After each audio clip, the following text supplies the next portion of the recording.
ठीक है sir. World history हम पढ़ने वाले हैं और वर्ल्ड हिस्ट्री के बाद हम लोग पढ़ेंगे इंटरनेशनल रिलेशंस। वर्ल्ड हिस्ट्री बहुत सिंपल है सर, ठीक है, और बहुत बड़ा नहीं है। विश्व इतिहास सुनने में बड़ा लगता है बट छोटा ही है, क्योंकि हम इंडियन हिस्ट्री पढ़ते हैं तो हम एंशियंट, मिडावल, मॉडर्न सारा पढ़ते हैं। यहाँ हमको एग्जैक्टली जो सिलेबस में रिटर्न है वो मॉडर्न वर्ल्ड हिस्ट्री है। वर्ल्ड हिस्ट्री कौन सी? मॉडर्न वाली। और मॉडर्न वर्ल्ड हिस्ट्री स्टार्ट होती है इंडस्ट्रियल रिवोल्यूशन के बाद, मतलब 1750 के बाद का टाइम। तो हमको 1750 से लेकर करीब करीब 2008-9 तक की हिस्ट्री पढ़नी है। करीब करीब 2008-9 मतलब लेमन ब्रदर क्राइसिस का थोड़ा सा ग्लिम्स लेंगे, ज्यादा नहीं। समझ आ रहा है सर? तो करीब 250 साल की हिस्ट्री है, और 250 साल की हिस्ट्री में जो मेजर इवेंट्स हुए हैं सर, उन मेजर इवेंट्स में मैं अभी हवा में आपको बता दूं ताकि आपका एक ग्लिम्स रहे। 1750 में क्या हुआ था सर? इंडस्ट्रियल रिवोल्यूशन हुआ। इंडस्ट्रियल रिवोल्यूशन का मतलब कि मशीनरीज हुई बनना स्टार्ट। मशीनरीज बनना स्टार्ट हुई तो आपका प्रोडक्शन का पैटर्न चेंज हुआ। पहले इंडस्ट्रीज नहीं थी तो प्रोडक्शन का पैटर्न क्या था सर? प्रोडक्शन बाय मासेस चल रहा था, और जब मशीनरी आ गई तो प्रोडक्शन, मास प्रोडक्शन स्टार्ट हो गया। तो प्रोडक्शन बाय मासेस से वो मास प्रोडक्शन की तरफ शिफ्ट हो गया, मतलब मशीनरी यूज होने लगी। पहले 100 लोग मिलके हाथ से क्या कर रहे थे? सुई से कपड़ा बना रहे थे। अब आपने क्या बना लिए? बड़े बड़े पावर लूम्स बना लिए। पावर लूम्स बना लिए तो डायरेक्टली कपड़ा बन रहा है सर। तो मैन्युअल लेबर आपका रिलेटिवली कम हो गया। एग्जैक्टली मैन्युअल लेबर कम नहीं हुआ, मैन्युअल लेबर की इंपॉर्टेंस अपनी जगह थी, क्योंकि मशीन को चलाने के लिए तो आपको चाहिए ही लोग। तो जो लोग पहले किसी अदर इंडस्ट्री में काम कर रहे थे वो अब मैन्युफैक्चरिंग इंडस्ट्री में आ गए। ठीक है सर, तो लोगों को वहां पे जॉब मिलने लगा। तो एक बड़ा ट्रांसफॉर्मेशन देखने को मिलता है इंडस्ट्रियल रिवॉल्यूशन से, और वो हुआ 1750 के आसपास। तो 1750 के आसपास साइंटिफिक डेवलपमेंट हुआ तो इंडस्ट्रियल रिवॉल्यूशन हुआ। और इसके साथ साथ एक और मेजर डेवलपमेंट देखने को मिलता है, और वो देखने को मिलता है पॉलिटिकल डोमेन में। किसमें? पॉलिटिकल डोमेन में। यहाँ दो डोमेन है सर, एक इकोनॉमी का डोमेन है और एक पॉलिटिक्स का डोमेन है। इकोनॉमी के डोमेन में इंडस्ट्रियल रिवॉल्यूशन ने एक मेजर रोल प्ले किया। उसी तरीके से पॉलिटिक्स के डोमेन में हम देखेंगे कि 1750 के आसपास का जो समय था, उस समय नए पॉलिटिकल डिस्कोर्स सामने आ रहे थे। नया पॉलिटिकल कुछ कॉन्सेप्ट जो है, पॉलिटिकल फिनोमिना नए नए क्या हो रहे थे? सामने आ रहे थे। और ये जो पॉलिटिकल फिनोमिना सामने आ रहे थे, उससे जो एग्जिस्टिंग पॉलिटिकल सिस्टम था उसके अंदर मेजर चेंजेस आ रहे थे। और वो मेजर चेंजेस हमको समझने हैं। और वो मेजर चेंजेस समझने के लिए हमको पहले अतीत को समझना पड़ेगा। मतलब मॉडर्न वर्ल्ड हिस्ट्री समझने से पहले हमको उस ट्रांजिशन को समझना पड़ेगा कि मेडिवल हिस्ट्री में क्या हो रहा था, और मेडिवल हिस्ट्री में क्या कमी थी जिस वजह से हम मॉडर्न में शिफ्ट हुए, और मॉडर्न में क्या हो रहा था। तो इस ट्रांजिशन को समझने के लिए पहले मेडिवल को समझना जरूरी है। तो we will start with the medieval history only. हम मेडिवल को पहले स्टार्ट करेंगे, मेडिवल में क्या हुआ और क्या कमी थी, और उसके बाद कैसे हम ट्रांजिट करके मॉडर्न में आए। देन तो हम स्टार्ट करेंगे मेडिवल से और ट्रांजिट करके मॉडर्न में आएंगे। ये जो ट्रांजिशन पीरियड रहेगा, इस ट्रांजिशन पीरियड के कुछ phenomena towards the modern era होने वाले फिनोमिना के बारे में हम पढ़ेंगे। एग्जाम्पल के लिए एक फिनोमिना है रेनेसा। क्या है सर? रेनेसा। ठीक है, रेनेसा को हिंदी में कहते हैं पुनर्जागरण सर। ठीक है, रेनेसा के बारे में पढ़ेंगे। उसके साथ साथ इंडस्ट्रियल रिवोल्यूशन पढ़ेंगे, औद्योगिक क्रांति। और उसके बाद आएगा आपका एक और फिनोमिना जिसको क्या कहते हैं सर? बताएगा कोई? World war. मैं मर जाऊंगा यही खड़े खड़े। वर्ल्ड वॉर पे चले गए डायरेक्ट। एसी को ऑन करवा दीजिए ना, बंद है क्या? बोल दिया ना? हाँ, ठीक है। एक हो गया आपका रेनेसा, फिर आएगा आपका रिफॉर्मेशन, ठीक है, और एक आएगा इंडस्ट्रियल रिवोल्यूशन, और एक साइंटिफिक रिवोल्यूशन। ये चार चीजें आप हम थोड़ा थोड़ा पढ़ने वाले हैं, और हम शिफ्ट हो जाएंगे मॉडर्न में। मॉडर्न में शिफ्ट होने के साथ साथ, क्योंकि सोशियो इकोनॉमिक चेंज आएंगे सोसाइटी में, उन सोशियो इकोनॉमिक चेंजेस के साथ साथ पॉलिटिकल चेंजेस भी आएंगे। पॉलिटिकल लीडरशिप आएगी, और लीडरशिप के साथ साथ नए पॉलिटिकल कॉन्सेप्ट आने से अलग अलग जगह पे अलग अलग तरीके से टेरिटोरियल एक्सपेंशन स्टार्ट होगा। उस टेरिटोरियल एक्सपेंशन में कुछ कंट्रीज जो हैं वो ज्यादा बेटर तरीके से क्या करेगी? टेरिटरी एक्सपांड करने की कोशिश करेगी। इसमें हम यूरोप के बारे में पढ़ेंगे, उसमें कॉलोनियलिज्म के बारे में पढ़ेंगे। बाहर निकले, इंडिया भी तो आए थे 1750 के आसपास। तो 1767 में तो बैटल ऑफ बक्सर कर दिया था 64 में। मतलब उसी समय में यूरोपियन पावर्स जो है वो बाहर निकलकर अदर कंट्रीज में एक फिलोसफी के साथ चल रही थी, उसको कहते हैं मर्केंटाइल कैपिटलिज्म। हम मर्केंटाइल कैपिटलिज्म क्या होता है उसके बारे में समझेंगे, कॉलोनियलिज्म के बारे में समझेंगे, और इसी के साथ साथ एक टर्म और होता है जिसको कहते हैं इंपीरियलिज्म, उसके बारे में समझेंगे। और इंपीरियलिज्म जो होता है दैट इज द साम्राज्यवाद, हिंदी में क्या कहते हैं, साम्राज्यवाद। एक होता है उपनिवेशवाद, कॉलोनियलिज्म का मतलब उपनिवेशवाद, और कॉलोनियलिज्म से वन स्टेप अहेड जाते हैं, वो शिफ्ट होते हैं साम्राज्यवाद में। तो हम इसके बारे में पढ़ेंगे, ये चीजें सारी हमको समझनी है। मर्केंटाइल कैपिटलिज्म को भी समझना है, कैपिटलिज्म के ओरिजिन को भी समझना है, मर्केंटलिज्म क्या होता है ये भी समझना है, ठीक है सर। और इसी भीड़ में हम देखेंगे कि कुछ कंट्रीज बाहर निकल रही है और कहीं पे क्या हो रहा है, रिवोल्ट हो रहे हैं, और उसमें हम पढ़ेंगे अमेरिकन रिवोल्यूशन। क्या पढ़ेंगे सर, अमेरिकन रिवोल्यूशन के बारे में, अमेरिका की क्रांति के बारे में पढ़ेंगे। अमेरिकन रिवोल्यूशन के इमीडिएट बाद हम पढ़ेंगे फ्रेंच रिवोल्यूशन, फ्रांस में जो क्रांति हुई सर, फ्रांस की क्रांति के बारे में पढ़ेंगे। देखो सिलेबस बहुत बड़ा नहीं है, अगर आप सही से नोट्स वगैरह बना के चलोगे तो वर्ल्ड हिस्ट्री बहुत छोटा और क्रिस्प और अच्छा सब्जेक्ट है, इसमें इंटरेस्ट भी बहुत आता है। बस आपका जो कनेक्टिंग द डॉट्स है वो सही होना चाहिए, डॉट्स कनेक्ट नहीं करोगे तो फिर वो बहुत होश पोश लगेगा, ठीक है। और क्योंकि ये मेंस का सब्जेक्ट है तो we are not very much concern with the facts, we are more concern about the analytical part of it, क्योंकि मेंस में क्वेश्चन आएगा, प्री में नहीं आता है।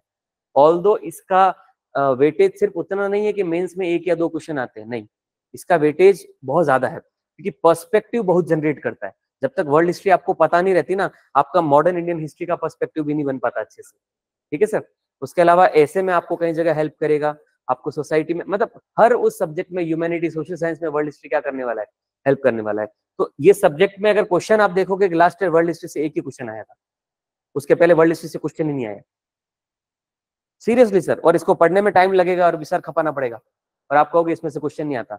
बट पॉइंट इज, आपका या एक आईएएस ऑफिसर का वर्ल्ड हिस्ट्री जानना कितना जरूरी है सर, क्योंकि वर्ल्ड हिस्ट्री अगर आपको नहीं पता है तो डेफिनेटली आप इंटरनेशनल रिलेशन में वो पर्सपेक्टिव जनरेट नहीं कर पाओगे जो वास्तविकता में डिजायर्ड होता है, नहीं कर पाओगे sir.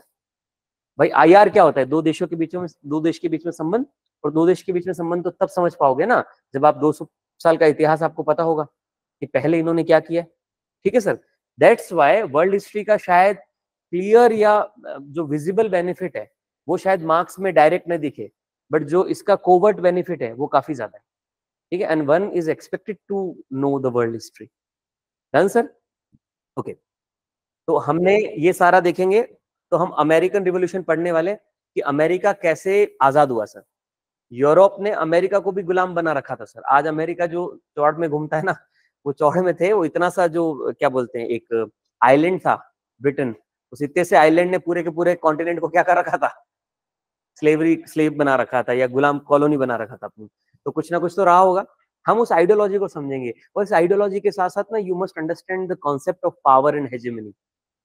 Power and hegemony means how the ideological things can make a island govern the whole continent। मतलब एक छोटा सा आइलैंड जो होता है वो कैसे पूरे के पूरे कॉन्टिनेंट को गवर्न कर सकता है सर। 50-60 हजार अंग्रेज कैसे 25-40-50-60 करोड़ इंडियंस को गवर्न कर सकते हैं, कैसे 40 करोड़ इंडियंस को कैसे गवर्न कर सकते हैं, कुछ तो उन्होंने किया होगा।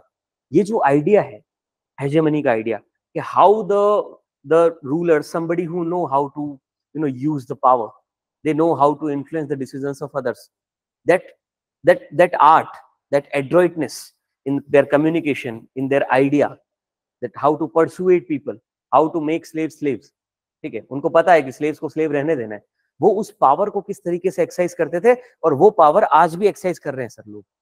Still the politicians and the neo-colonialist people or neo-imperialist capitalist people still exercise that power because they know the secret, है ना। the secret एक मूवी है ना छोटी सी, है ना, वो सीक्रेट को जान रहे हैं, और वो सीक्रेट को जान रहे हैं इसीलिए उस सीक्रेट को दबाया गया सर, आपको बताया नहीं जाता। बिकॉज अगर आप देखो ना ऑर्डिनरी पीपल कितना भोला है सर, वो तुरंत लोगों को फॉलो करने लगता है ना। भाई उर्फी जावेद इतनी फेमस हो गई है ना, एक महिला है वो, है ना, वो अलग अलग कपड़े पहनती, फेमस हो गई सर, वो क्यों फेमस, और इंडिया में उसके फॉलोअर्स देखो सर, गजब। उसको शो पे बुला उसको इसमें बुला लिया अभी इंडियन आइडल या किसी शो में, इंडियाज गॉट टैलेंट में शी इज देयर, यस, हाँ सुपर डांसर जो भी है, और उसमें उसको एज ए गेस्ट बुला रखा है, गजब की महिला है वो। मतलब जो चल जाए वो हिट है बॉस, जो चल जाए वो हिट है। सोच सकते हो कि इंडिया ही, ये बात सिर्फ इंडिया की नहीं है, this is about the whole universe. आप पूरे वर्ल्ड में चले जाओ सर, पूरे वर्ल्ड में लोग जो है ना वो लीडरशिप पोजीशन में आना तो चाहते हैं, आना कौन नहीं चाहता, पैसा किसको नहीं चाहिए, सबको चाहिए। बट पैसा कमाना कैसे है और पैसा कमाने के लिए क्या करना चाहिए वो किसी को नहीं पता। गधा मजदूरी कर रहे हैं, पैसा मिल नहीं रहा है। This is true, I am telling you, सबके साथ हो रहा है। People are happy. आप सोचो एक पर्सन जो लाख रुपए महीना कमा रहा है, मैं लाख रुपए महीने की बात कर रहा हूँ, 1 लाख रुपीज जो मंथली कमा रहा है, एक साल में कितना कमाएगा, 12 लाख रुपए। वो 12 लाख रुपए में से 20,000 रुपए अगर महीने का खर्च करेगा तो 20 बार 2 24, 2.5 लाख रुपए निकाल दो तो कितना बचा उसके पास, साढ़े साढ़े 9 लाख बचा। 9.5 लाख रुपए वो एक साल के बचा पा रहा है। मैं 10 लाख मान लू, वो 10 साल में कितना बचाएगा, 1 करोड़ रुपए। 20 साल में कितना बचाएगा, 2 करोड़ रुपए। 30 साल में कितना बचा लेगा, 3 करोड़ रुपए। मतलब वो व्यक्ति 30 साल गधा मजदूरी करके अपनी लाइफ के एंड, और इस बीच में खर्चा आएगा अभी, बच्चों की पढ़ाई सब कुछ करना है, इसमें और कम कर दो, मैं कह रहा हूँ 2.5 करोड़ ही रखो। 30 साल मजदूरी करके, मैं गलत वर्ड नहीं यूज कर रहा हूँ कि गधा मजदूरी कुछ गलत हो गया, मैं कह रहा हूँ प्रॉब्लम कहाँ है। प्रॉब्लम यह है कि 30 साल तक काम करने के बाद आपके रिटायरमेंट पर आपके पास 2.5 करोड़ रुपए हैं। कितने, 2.5 करोड़। और ये भी उस पर्सन के पास जो 1 लाख रुपए महीना कमा रहा है। 1 लाख रुपए महीना कम नहीं होता, पर वो उस 1 लाख रुपए के साथ अगर वो कॉम्प्लिसेंट वाला इन्वॉल्वमेंट इंक्लूड रखेगा अपने दिमाग में, तो वो लिटरली वो 2.5 करोड़ से ज्यादा नहीं कमा पाएगा। पर 2.5 करोड़ नहीं है भाई, इस 30 साल में वो नहीं होगा क्या, इन्फ्लेशन नहीं होगा, परचेजिंग पावर नहीं घटेगी, वो 2.5 करोड़ नहीं रहेंगे सर, कुछ नहीं है। टन गोपाल, समझने वाली बात है। तो आप जब मनी का एक माइंडसेट होता है ना सर, मनी का माइंडसेट होता है। अब जिस पर्सन को पता है कि मनी कैसे वर्क करती है, ठीक है, कॉमन मैन की दिक्कत यह है कि वो अपने आप को लग्जरियस दिखाना चाहता है, और वो हमेशा पैसा खर्च करता है उस चीज में जो डेप्रिशिएटिंग हो रही है। हर वो चीज करेगा जो डेप्रिशिएट हो रही है। अब आप कहोगे कि वो 20 लाख की घड़ी पहनता है विराट कोहली, इसके दो कारण है। पहला, उसकी औकात है, वो पहन सकता है, ठीक है, वो पहन सकता है, पहला तो। दूसरा, वो 20 लाख की घड़ी जो उसने पहन रखी है ना, उसका दाम बढ़ रहा है डे बाई डे।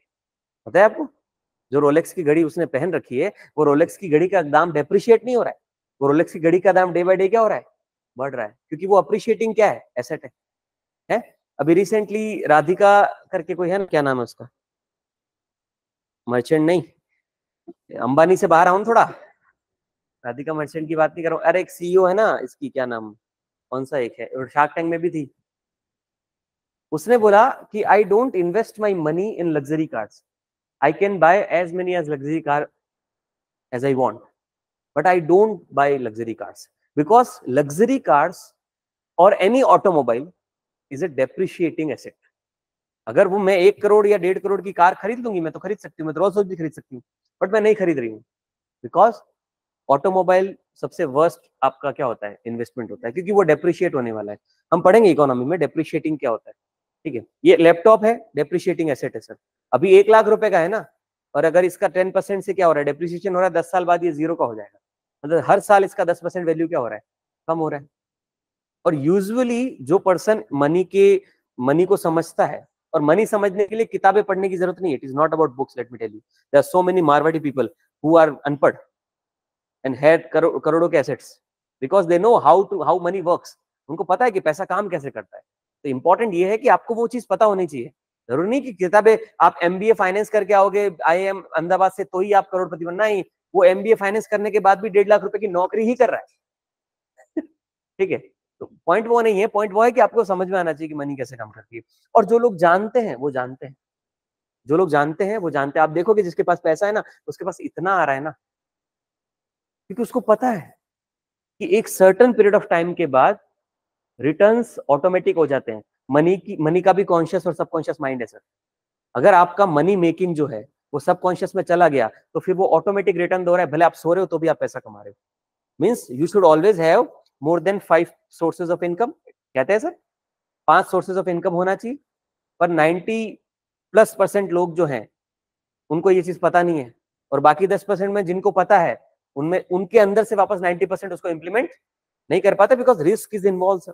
इसीलिए तो मनी, आप शेयर मार्केट हो रहे पैसा डूब जाएगा, अरे तुम लर्न करके लगाओ ना, कैसे डूब जाएगा, नहीं डूबेगा, सही जगह लगाओ, ठीक है। आपके पास होना चाहिए ना मल्टीपल सोर्सेज लर्निंग के।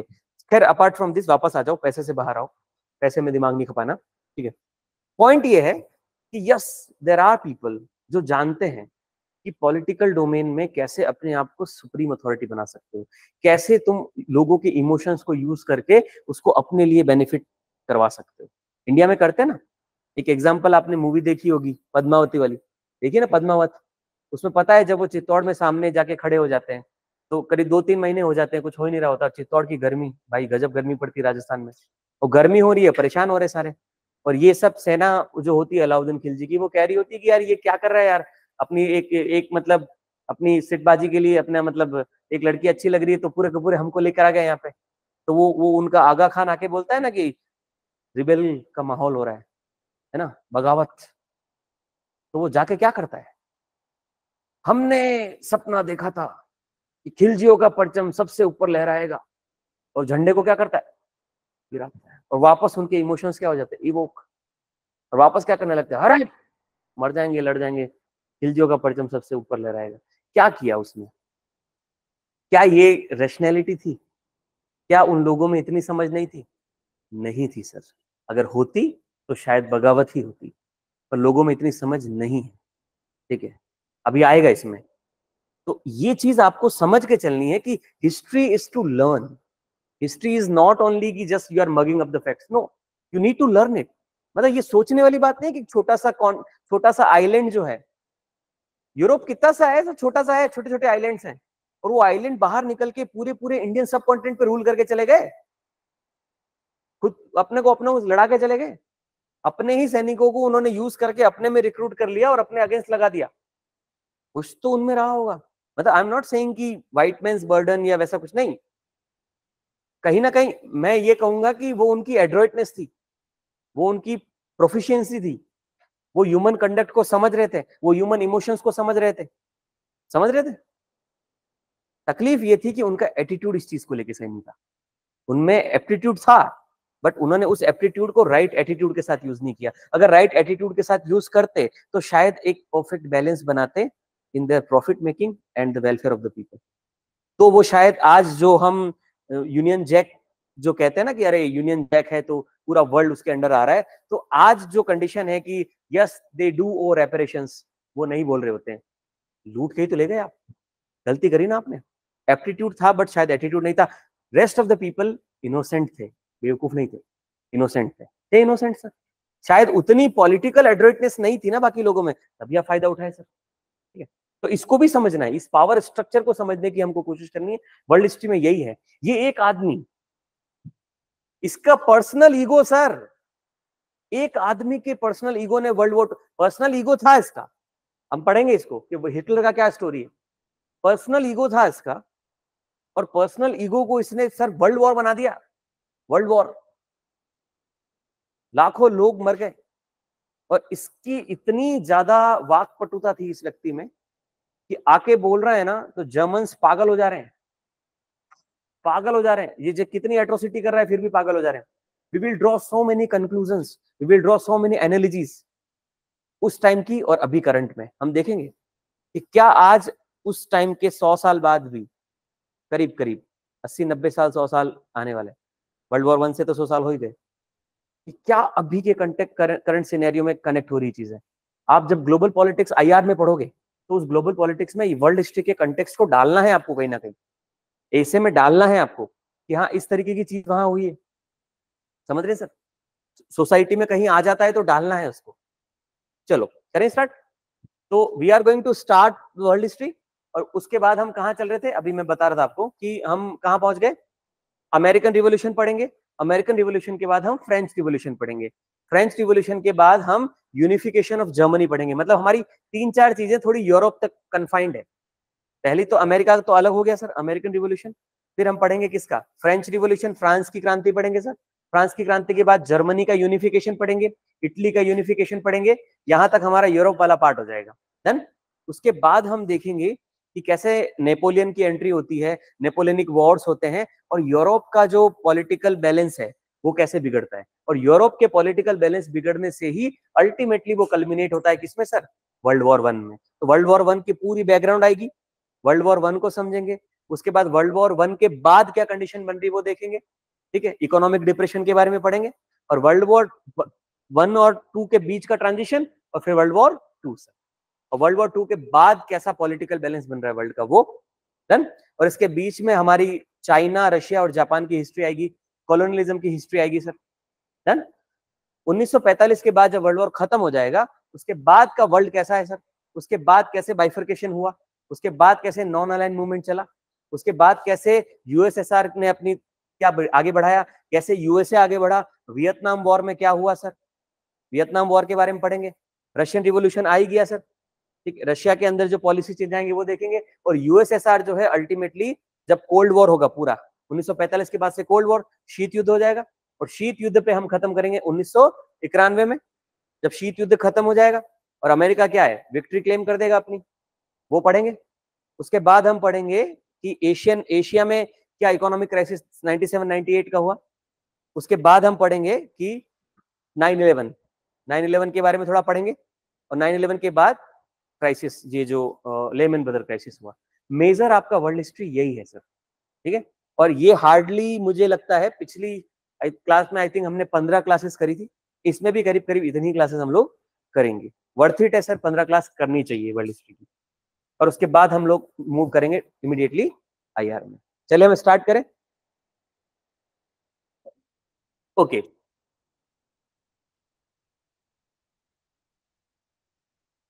देखिए सर, सबसे पहले हमको वर्ल्ड हिस्ट्री के अंदर समझना होता है कि हमारा मेडिवल टाइम कौन सा चल रहा था, कौन सा चले मेडिवल टाइम। मेडिवल टाइम मतलब हम बात कर रहे हैं किसकी, मध्यकाल की। और मध्यकाल को समझना है हमको क्योंकि हमको मॉडर्न को समझना है। और ये टाइम बता रहा है मेडिवल पीरियड यूरोप का कौन सा बता रहा है, 600 से 1500 सर। इसका मतलब 15, मैंने पहले आपको बताया, आई थिंक दूसरी क्लास में बताया था कि एंशिएंट, मिडिवल और मॉडर्न, ये जो क्लासिफिकेशन है ये इंडिया के लिए, इंडियन सब कॉन्टिनेंट के लिए अलग होता है और वेस्टर्न वर्ल्ड के लिए अलग रहता है सर डन।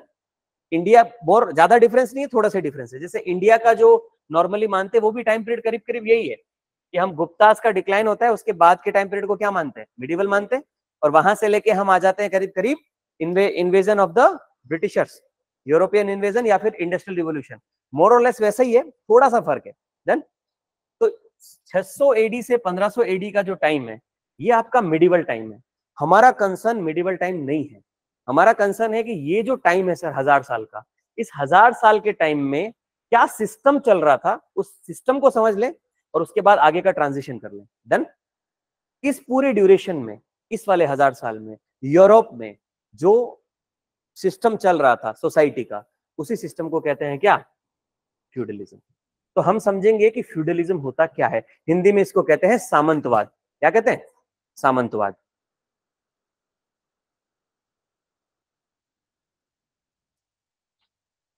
एसी चला है क्या, नहीं चला, उनको बोलिए ना यार, गर्मी लगने लगी। हाँ हाँ गर्मी है, काफी गर्मी है। बताओ बताओ, बताओ बता देता हूँ। सामंतवाद, फ्यूडलिज्म।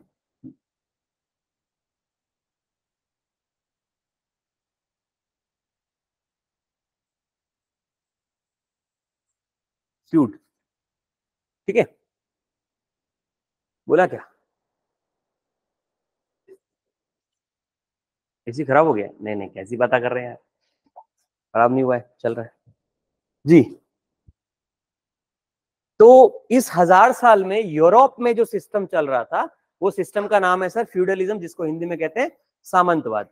और फ्यूडलिज्म जो टर्म है वो आता है किससे, फ्यूड से, या हिंदी में कहे वो सामंत से। किससे आ रहा है, सामंत। आप मॉडर्न हिस्ट्री में भी पढ़ोगे सामंतवाद के बारे में। ये जो सिस्टम है सर फ्यूडलिज्म का, इसमें क्या हो रहा है, ये टर्म आ रहा है फ्यूड से। और फ्यूड का मतलब होता है temporary ownership of the land, temporary ownership of land. मतलब एक ऐसा सिस्टम चल रहा है सोसाइटी में जिसमें क्या हो रहा है, temporary temporary ownership of the land जो है वो प्रिवेल कर रही है। मतलब जो लैंड है उसकी ओनरशिप जो है उसमें फ्रीक्वेंट ट्रांसफर हो रहा है। क्या हो रहा है, फ्रीक्वेंट ट्रांसफर हो रहा है। मतलब एक पर्सन जरूरी नहीं है कि परमानेंटली लैंड को होल्ड करके रख रहा है।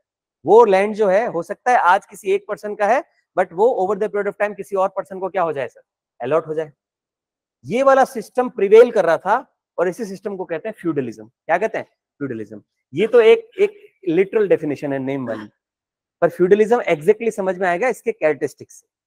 ठीक है, ये तो नाम वाली डेफिनेशन है कि फ्यूडलिज्म मतलब temporary ownership of the land हो रही है सर, बट फ्यूडलिज्म समझ आएगा उसके कैरेक्टरिस्टिक से, अंदर क्या चल रहा था सर। तो ये वाला ड्यूरेशन फ्यूडलिज्म का था, और फ्यूडलिज्म में वो कह रहा है during this period many social and economic changes took place. अब ये 1000 साल का टाइम पीरियड है सर, 1000 साल में क्या एक ही सिस्टम चला होगा? चेंजेस आए होंगे sir, there so many changes, but we are not very much interested in every change. हम उसको एक जनरल तरीके से निकालना चाह रहे हैं, एक्सट्रैक्ट करना चाह रहे हैं, क्योंकि हमको मॉडर्न में जाना है। ठीक है, हमारा कंसर्न ये नहीं है। ठीक है, took place specially in the western Europe. हमारा कंसर्न वेस्टर्न यूरोप से है सर। यूरोप में भी कौन सा वाला पार्ट? वेस्टर्न वाला पार्ट, क्योंकि वेस्टर्न पार्ट में आप देखोगे कि जो मेजर पावर्स हैं वो सारी वेस्टर्न पार्ट में है सर। ब्रिटेन है सर, फ्रांस है, जर्मनी थोड़ा इधर है, बट फ्रांस आ गया, इधर आ गया। तो वेस्टर्न कंट्रीज जो है वेस्टर्न यूरोप में, वही कंट्रीज मेजर कंट्रीज बनी जो बाद में कॉलोनियलिज्म एक्सरसाइज करी sir. A system of society that was very different from the rest of the world. Rest of the world में जो सोसाइटी का सिस्टम चल रहा था उससे ये अलग था सर। फ्यूडलिज्म में कुछ तो डिफरेंस था।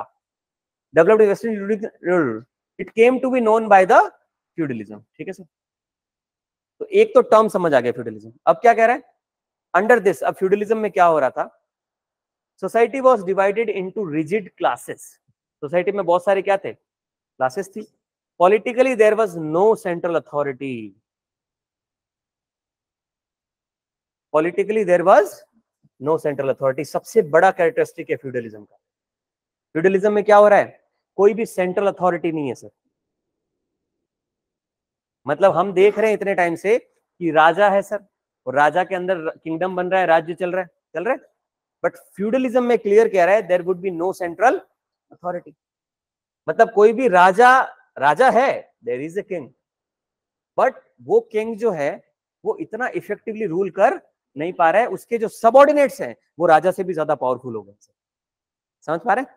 Subordinates are becoming more powerful than the king. Let me show you the picture, look at this. देखो, फ्यूडलिज्म का बहुत सिंपल चक्कर है, सिस्टम बिल्कुल वैसे ही है, सिस्टम में कोई ज्यादा फर्क नहीं है। ये वाला सिस्टम दिख रहा है, इस सिस्टम में सबसे टॉप पे कौन बैठा है? किंग है सर। किंग के बाद नीचे कौन है? नोबेल्स है। उसके बाद नाइट्स आ रहे हैं, और फिर कौन आ रहे हैं? पीजेंट्स आ रहे हैं। ये मोर और लेस ना वैसे ही सिस्टम है जैसा इंडिया में आप वर्ण व्यवस्था देखते हो ना, थोड़ा वैसा ही है। तो किंग तो है ही है सर, किंग है। किंग कौन है सर? मोनार्क है सर, वो अपनी फैमिली चला रहा है। और किंग के इमीडिएट नीचे ये हायरार्की है सर, ये हायरार्की है। किंग के नीचे कौन है? नोबल्स। नोबल्स कौन है सर? एरिस्टोक्रेट्स है। कौन है वो? एरिस्टोक्रेट्स का मतलब होता है अभिजात वर्ग। अभिजात वर्ग मतलब जो इमीडिएटली किंग के कांटेक्ट में है, जो राजा के क्या है? दरबारी है सर। और राजा क्या करता है? उनको हमेशा अपने पास रखता है और उन लोगों को लैंड ग्रांट करता है। क्या करता है? लैंड। अभी हम पढ़ेंगे फ्यूडलिज्म का एक कैरेक्टरिस्टिक और। फ्यूडलिज्म के सिस्टम में मनी का सिस्टम नहीं है सर, ध्यान रखना, मनी नहीं है।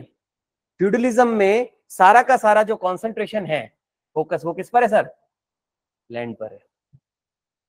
फ्यूडलिज्म में मनी मार्केट नहीं चल रहे हैं। फ्यूडलिज्म में वो पर्सन अमीर है, वो पर्सन पैसे वाला है जिसके पास ज्यादा लैंड है सर। सामंतशाही, सामंतों के पास क्या होती थी? जमीन। समझे? तो ये आपका लैंड बेस्ड सिस्टम है, इसमें मनी वाला मामला नहीं। तो यहां देख रहे हो कि किंग है, और किंग के पास कौन है? नोबेल्स है। और नोबेल्स के नीचे कौन आ रहे हैं? नाइट्स। नाइट्स मतलब आपके क्षत्रिय हो गए सर, है ना। नाइट्स का मतलब कौन है सर? ये एग्जैक्टली आपके सोल्जर क्लान है सर, है सोल्जर से। नाइट्स कौन?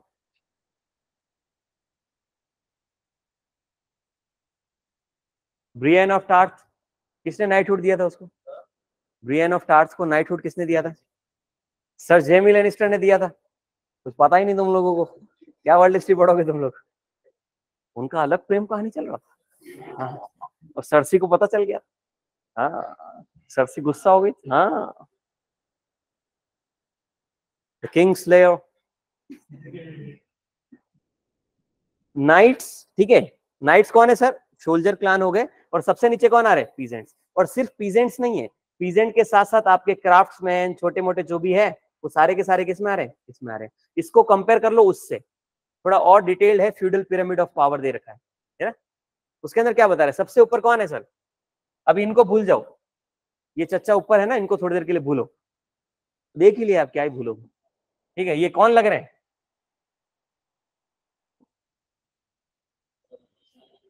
पोप है, ठीक है।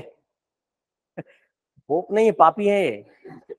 हाँ अभी पढ़ोगे नहीं, मतलब अभी वाले पोप पापी नहीं है, ये वाले पोप पापी है, ठीक है। पुराने वाले पोप पापी थे, अभी वाले पोप पॉप्स हैं, ठीक है। मतलब पिताजी टाइप के पोप, ठीक है। अब देखो यहाँ पे कौन दिख रहा है सर? मोनार्क दिख रहा है, हायरार्की में मोनार्क सबसे ऊपर है। मोनार्क के नीचे कौन आ रहा है? नोबिलिटी आ रही है। नोबिलिटी के नीचे क्या आ रहा है? नाइट्स या फिर वसल्स आ रहे हैं। वसल्स मतलब क्या होते हैं? सामंत। वसल्स को sorry Jagirdar, I am sorry, मैं मोदी जी नहीं हूं, मैं गलती करता हूँ, ऐसा राहुल गांधी ने कहा था। वसल्स, वसल्स का मतलब होता है जागीरदार, ठीक है। और जागीरदार या नाइट्स जो है वो एक में सेम लेवल पे ले रखा है, दोनों सेम ही है मोरलेस। और फिर नीचे कौन आ रहे हैं? Merchants, farmers, craftsman, peasant, serfs. Surf पढ़ेंगे क्या होते हैं? ये एक फ्यूडल क्या है सर? सिस्टम ऑफ पावर है? अब इसमें फ्यूडल सिस्टम में देखो, ये फ्यूडलिज्म चल रहा है वहां पे, इस फ्यूडलिज्म में इन सब के ऊपर कौन नाच रहा है? होप। इसका मतलब रिलीजन। होप का मतलब क्या है sir? Religion.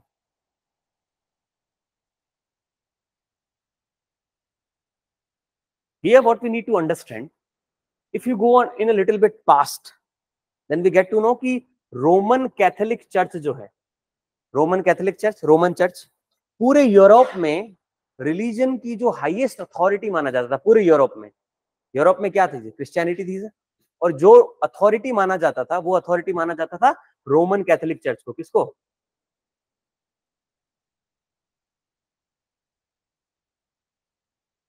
Roman Catholic church जो है वो धर्म की बात कर रहे हैं सर, ठीक है। और धर्म का सीधा सीधा जुड़ाव राजनीति से था, राजा से।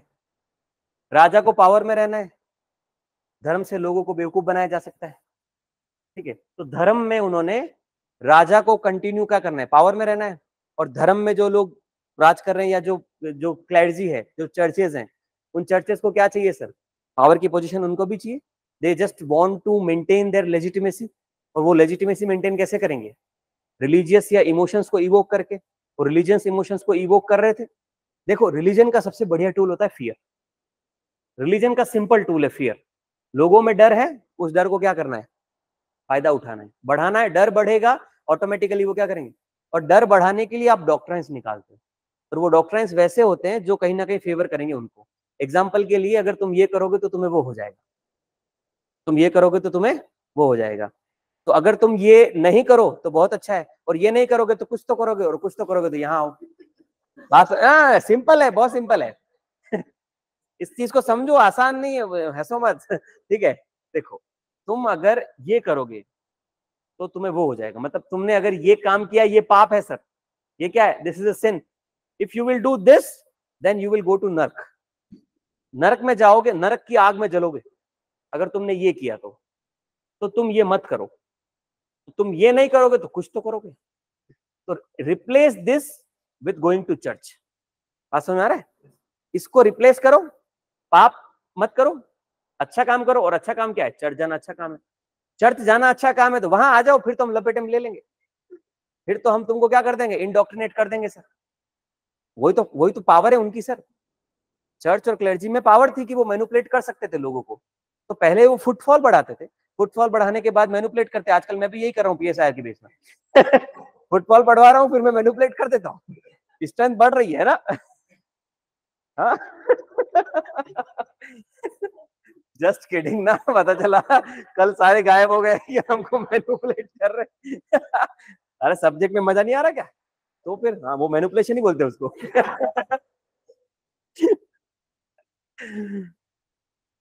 खंजर मार रहा हूं मैं खुद के ही सीने में। क्या हो गया? 2 दिन आप अटेंड करो। नहीं, अरे आप आओ सीरियसली। हाँ बढ़िया क्लास चल रही, सारे लोग इनवाइटेड है सुबह की क्लास। PSIR 10 बजे क्लास चल रही है, ठीक है। हाँ हाँ, रिकॉर्डिंग 2 दिन की देख सकते हो आप। I did what I could. हाँ चलिए सर। तो ये हो रहा था कि रिलीजन जो है वो अपनी अथॉरिटी को बनाए रखने के, रिलीजन के पास था ना सर कि वो फियर को यूज कर सकते थे, और वो फियर को यूज कर रहे थे। फियर यूज करके वो अपनी लेजिटिमेसी बना रहे थे। और रिलीजन अगर अपनी लेजिटिमेसी बना रहा है किसी पर्टिकुलर बेस पे, तो किंग के पास ये है कि भाई मैं तो ऑलरेडी पावर की पोजीशन में हूं, ठीक है। तो अगर हम दोनों में नेक्सस रहेगा, तो यहाँ पे रिलीजन और पॉलिटिक्स में क्या हो गया, नेक्सस हो गया।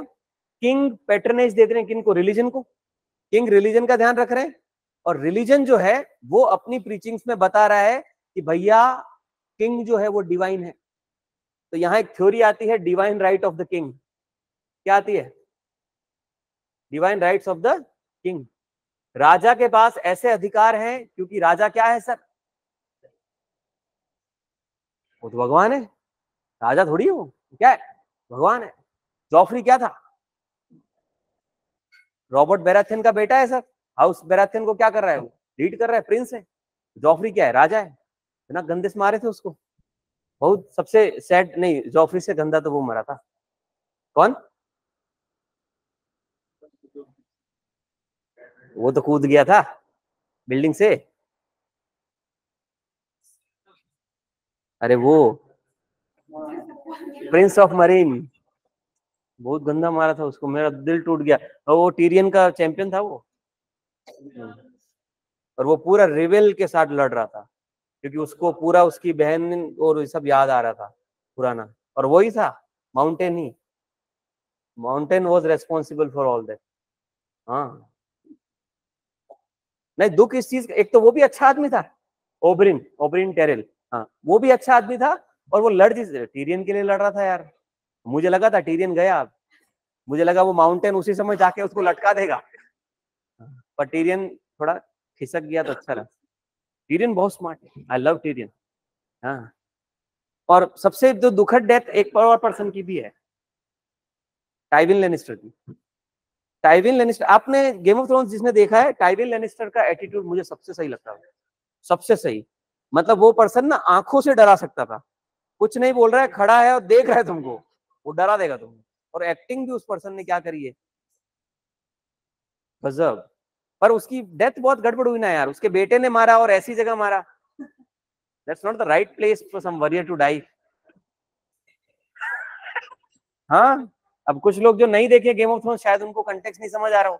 पर अगर सोचो, एक बहुत बड़ा योद्धा है, बहुत बड़ा योद्धा, मतलब इतिहास का बड़ा योद्धा माना जा रहा है उसको, और उसको उसका बेटा ही मार रहा है।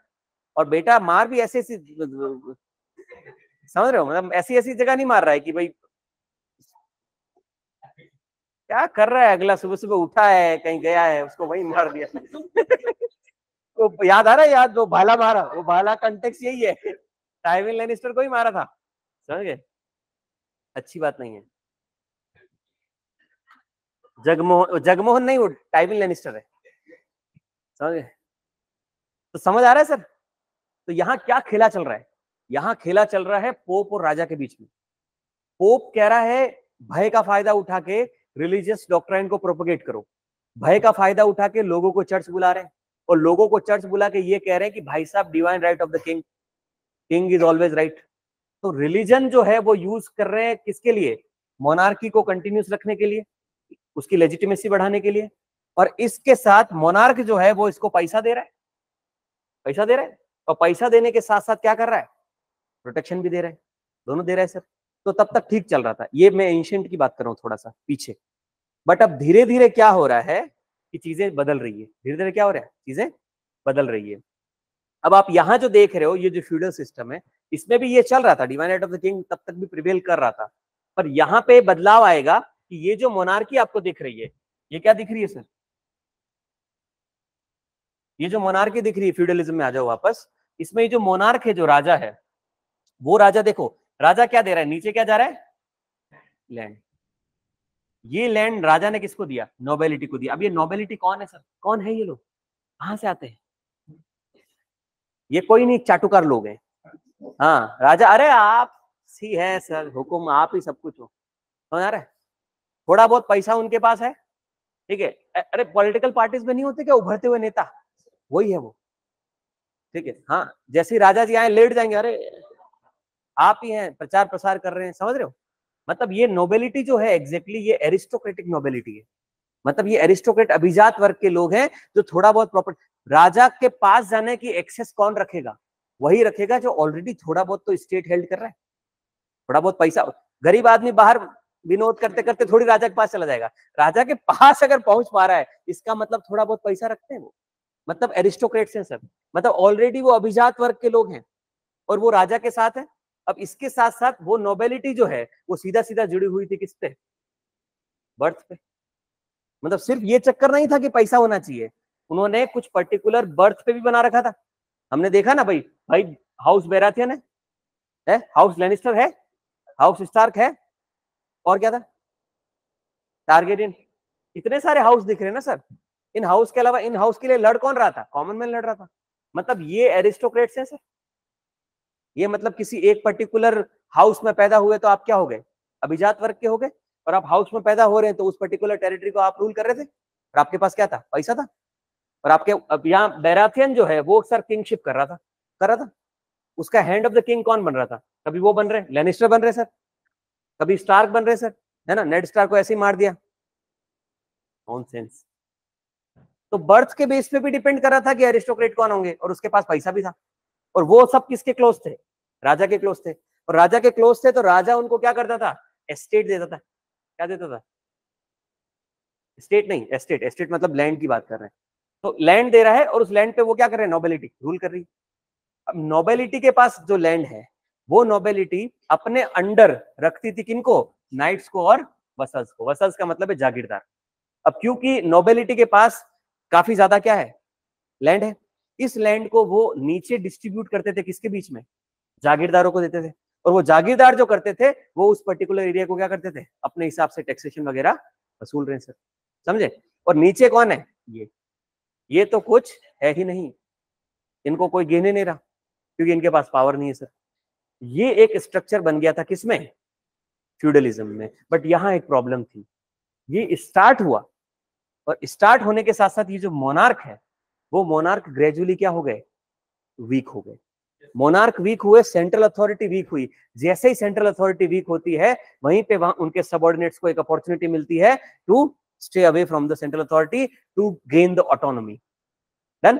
तो वैसे ही ये जो नोबेलिटी वाले लोग हैं या फिर जो वसल्स हैं, उनको क्या मिली सर? एक अपॉर्चुनिटी मिली to end the relationship with the king, और if not ending then make it symbolic.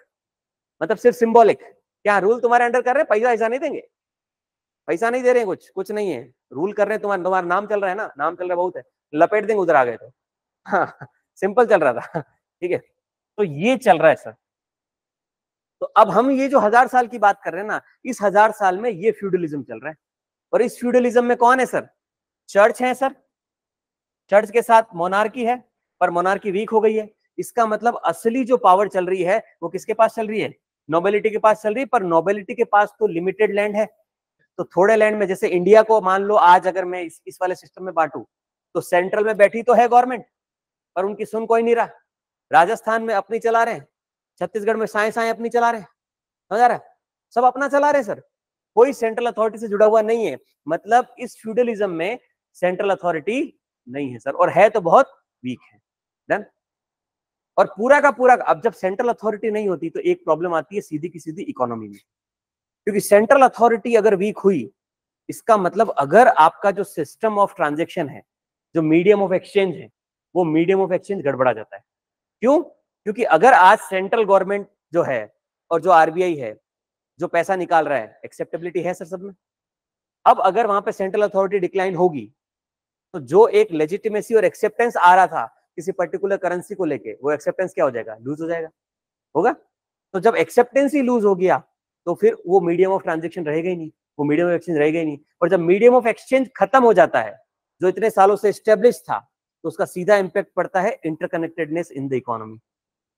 तो इकोनॉमीज जो थी अलग अलग, जो पहले कनेक्टेड थी, वो कनेक्शन क्या हो गया? खत्म हो गया, और कनेक्शन खत्म हुआ तो ट्रेड जो है उस ट्रेड पे एडवर्स इंपैक्ट पड़ा और ट्रेड क्या हो गया, कम हो गया। ट्रेड कम हुआ तो इकोनॉमीज के बीच में कनेक्ट कम हो गया, और कनेक्ट कम हो गया तो अपना अपना जो छोटा छोटा एम्पायर था उसी में वो सेल्फ सफिशिएंसी ढूंढने लगे, सब ढूंढने लगे, और छोटे छोटे एम्पायर्स बन गए। तो जो बड़े बड़े क्या बोलते हैं, पहले छोटी मोटी इंडस्ट्रीज एमएसएमईज वगैरह काम कर रही थी, वो एमएसएमईज भी धीरे धीरे क्या हो गई, डाउन हो गई सर। तो जो ओवरऑल प्रोडक्शन लेवल था वो भी क्या हो गया सर। बात समझ में आ रही है आपको। फ्यूडलिज्म में क्या हो रहा था सर, ये स्ट्रक्चर बना हुआ है, रिलीजन नाच रहा है सर पे, राजा की बात को कोई सुन नहीं रहा है, जो नोबेलिटी है वो अपना अपना एस्टेट बना लिया, अलग अलग अपना अपना चला रहे हैं, उनके अंडर नाइट्स और वसल्स है। वसल्स कौन है, जागीरदार हैं। जागीरदारों को क्या मिल गया, एक जागीर दे दी सर। पर ये तो है फ्यूडलिज्म है, और फ्यूडलिज्म का मतलब होता है फ्यूड, फ्यूड का मतलब होता है temporary ownership of the land. इसका मतलब जागीरदारों की लैंड जो होती थी वो परमानेंट नहीं होती थी। जागीरदारी सिस्टम ही परमानेंट नहीं होता है, जागीरदारी का मतलब ही यही है। जमींदारी इज डिफरेंट फ्रॉम जागीरदारी। जमींदारी का मतलब होता है कि वो हेरिडिटी राइट चल रहा होता है सर। आपकी जमीन है खुद की, आप चले जाओगे तो आपके बेटे को मिलेगी। जागीरदारी के साथ ऐसा नहीं होता, पढ़ोगे आप मॉडर्न हिस्ट्री में।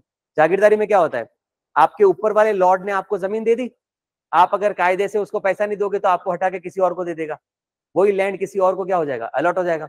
मतलब temporary ownership of the land, यही तो सिस्टम है फ्यूडलिज्म का। और ये जागीरदार जो है इनके पास, और ये जागीरदार को लैंड कौन दे रहा है, नोबिलिटी। और नोबिलिटी को किसने दिया, मोनार्क ने। तो अगर मोनार्क अभी भी नोबिलिटी को कंट्रोल कर रहा है तो नोबिलिटी से लैंड लेके वो किसी और नोबल को दे सकता है। ठीक है, मतलब समझ आ रहा है ना। एक क्लियर सेट ऑफ हायरार्की है सर। और जो वसल्स हैं वो नीचे के merchants, farmers, craftsman, peasant, serfs, इन सबको कंट्रोल कर रहे हैं। ये वही फ्यूडलिज्म, ये 600 से 1500 का पढ़ रहे हैं अपन। ठीक है, पूरा 600 से 1500 का ही पढ़ा है। सिर्फ एक चीज पहले की बताइए, वो रिलीजन वाली, कि रिलीजन और इनका कनेक्ट, वो बाद में भी रहा सर, ऐसा नहीं कि वो खत्म हो गया। Divine right of the king तो बाद में भी प्रमोट कर रहे थे, बट चर्च के साथ प्रॉब्लम हुई, वो हम देखेंगे अभी। डन। फ्यूडलिज्म समझ आ रहा है सर आपको, ये पहले का सिस्टम था। चलो बेटा ऊपर चले, ये फ्यूडलिज्म। तो फ्यूडलिज्म के कैरेक्टरिस्टिक बहुत शॉर्ट में लिख लेना, इसमें डिटेल लिखी हुई है। पहला क्या बोला, society was divided into rigid classes. Rigid classes मतलब अलग अलग क्लास बन गए, अभी समझ में आएगा ये कैसे हो रहा है। No central authority, central authority नहीं है सर, नहीं है। फिर आ रहा है and the economy was based on villages. और विलेजेस में क्यों ही बेस्ड, क्योंकि जो टाउन्स थे जो पहले थ्राइव कर रहे थे, वो टाउन्स इसलिए थ्राइव कर रहे थे क्योंकि कहीं ना कहीं प्रोडक्शन जो था, वो एक एरिया का प्रोडक्शन जो था वो दूसरे एरिया में बिक जा रहा था, दूसरे एरिया से तीसरे एरिया चला जा रहा था। बट अब मीडियम ऑफ एक्सचेंज क्या हो गया, खत्म हो गया, कम हो गया। ठीक है, अब वापस आप कहां जाए, बैक टू बेसिक्स पे जा रहे हो सर, गोल्ड पे जा रहे हो वापस। तो जब वापस बैक टू बेसिक्स पे गए तो आपके पास जो मीडियम ऑफ एक्सचेंज था मुश्किल हो गया। आज के टाइम पे सोचो अगर कि अभी जो 100 रुपए है सबके जेब में, वो कहीं भी जाके कुछ भी खरीद लोगे, एक्सेप्टेबल है सर। अब एग्जांपल के लिए अगर ये सेंट्रल जो अथॉरिटी है आरबीआई की वो खत्म हो जाए और राजस्थान अलग हो जाए, छत्तीसगढ़ अलग हो जाए, छत्तीसगढ़ में जो करेंसी चल रही है वो अलग चल रही है, राजस्थान में अलग चल रही है, एक्सेप्टेंस खत्म हो जाएगा ना। एक्सेप्टेंस खत्म हो जाएगा तो इकोनॉमी की इंटरकनेक्टेडनेस क्या हो जाएगी, खत्म हो जाएगी। वही हुआ जब सेंट्रल किंग चल रहा था तो उसकी जो अथॉरिटी से जो फिड्यूशरी कॉइन्स चल रहे थे वो सब एक्सेप्ट कर रहे थे। अब एक्सेप्ट नहीं कर रहे हैं क्योंकि अलग अलग हो गया। अब लैंड एक्सेप्ट कर रहे हैं, और लैंड जो है वो थोड़ा सा क्या है सर, सबके पास है क्या लैंड। अब हर हर हर व्यक्ति क्या लैंड एक्सचेंज करता फिरेगा, सबके पास लैंड नहीं है ना, छोटा मोटा एक्सचेंज नहीं हो पा रहा। तो इकोनॉमीज के बीच में कनेक्टिविटी क्या हो गई, कम हो गई। तो ट्रेड क्या हो गया, कम हो गया। और ट्रेड कम हो गया तो अपने ही जगह पे सेल्फ सफिशिएंसी ढूंढ रहे थे। और ट्रेड कम होने से ये हो गया कि किसी तरीके का कोई पॉलिटिकल इवोल्यूशन भी बहुत ज्यादा नजर नहीं आया है, क्योंकि ट्रेड जब अच्छा चल रहा होता है, सब कुछ क्या बोलते हैं प्रॉस्परस चल रहा होता है, तो आप क्या करते हो, थोड़ा सा इवोल्यूशनरी एस्पेक्ट में आते हो पॉलिटिकल। और जब ट्रेड ही रोटी पानी का मसला होता है, मांगू अर्धनग्न है सर, मांगू को फ्रीडम ऑफ स्पीच एक्सप्रेशन से मतलब है क्या, उसको पैंट चाहिए। मैंने बताया था आप freedom of speech expression civil rights की बात तब करते हो जब पेट भरा रहता है सर, जब कपड़े होते, रोटी कपड़ा मकान होना चाहिए, तब आप सिविल राइट की बात करोगे ना। तो भाई जब ट्रेड वाले एस्पेक्ट में, पॉवर्टी वाले एस्पेक्ट में ही आप क्या हुए, डिस्टर्ब हुए हो, तो पॉलिटिकल इवोल्यूशन की बात नहीं करोगे। डन। या आप बदलाव की बात कर सकते हो कि भाई अभी वाला सिस्टम क्या है, सही नहीं चल रहा, और वही हुआ, वही एंड में हुआ सर। ठीक है, चले। तो और क्या हो रहा है, economy was based on village based economy हो गई सर। पहले टाउन बेस्ड थी, सिटीज बेस्ड थी, और सिटी टाउन से आपका हो गए रिग्रेसिव हो गए। मेडाइवल हिस्ट्री में, यूरोप की मेडाइवल हिस्ट्री में ये वाला जो टाइम पीरियड है इसको डार्क एज कहा जाता है। क्या कहते हैं सर? डार्क एज इसलिए नहीं कहते हैं कि लाइट नहीं जलती थी, या माचिस नहीं थी, या पत्थर से कोशिश करते थे तो आग नहीं लगती थी, ऐसा नहीं है सर। इसको डार्क एज इसलिए कहते थे क्योंकि इस वाले टाइम पीरियड में किसी तरीके का कोई पॉलिटिकल इवोल्यूशन नहीं हुआ सर। समझ गए? हमने पॉलिटिकल साइंस में सुबह देखा था कि प्लेटो से लेके हीगल तक का जो टाइम है, प्लेटो मतलब करीब 400 बीसीई, 400 बीसीई से, और हीगल का टाइम कितना, 1830 के आसपास तक का। हमने कहा ये वाला जो टाइम पीरियड है वो golden age of political theory है, और ये गोल्डन एज इसलिए था क्योंकि पूरा का पूरा पॉलिटिकल डेवलपमेंट इस फेज में हो जाता है। इसी वाले फेज के बीच में ये वाला पीरियड भी आ रहा है, आ रहा है। इस पूरे फेज में सबसे लीस्ट डेवलपमेंट जो था पॉलिटिकल थ्योरी में इसी फेज में, ठीक है। इसीलिए हम जब पॉलिटिकल साइंस में भी पढ़ते हैं तो प्लेटो से स्टार्ट करते हैं, और प्लेटो का टाइम था 400 बीसी। वहां से फिर एरिस्टोटल पढ़ते हैं, और एरिस्टोटल के बाद सीधा हम स्किप करते हैं मैकियावेली पे, और ये बीच का जो टाइम पीरियड है दैट इज डार्क एज। समझे? और डार्क एज क्यों है? क्योंकि किसी तरीके का पॉलिटिकल इवोल्यूशन नहीं हो रहा सर, किसी तरीके का कोई इकोनॉमिक सिस्टम जो कि बहुत ज्यादा एक्स्ट्रा ऑर्डिनरी निकल के नहीं आ रहा है, इसीलिए इसको कहते हैं डार्क एज। Done sir? चले, अंधकार युग, वाह, हिंदी में अंधकार युग कहेंगे इसको।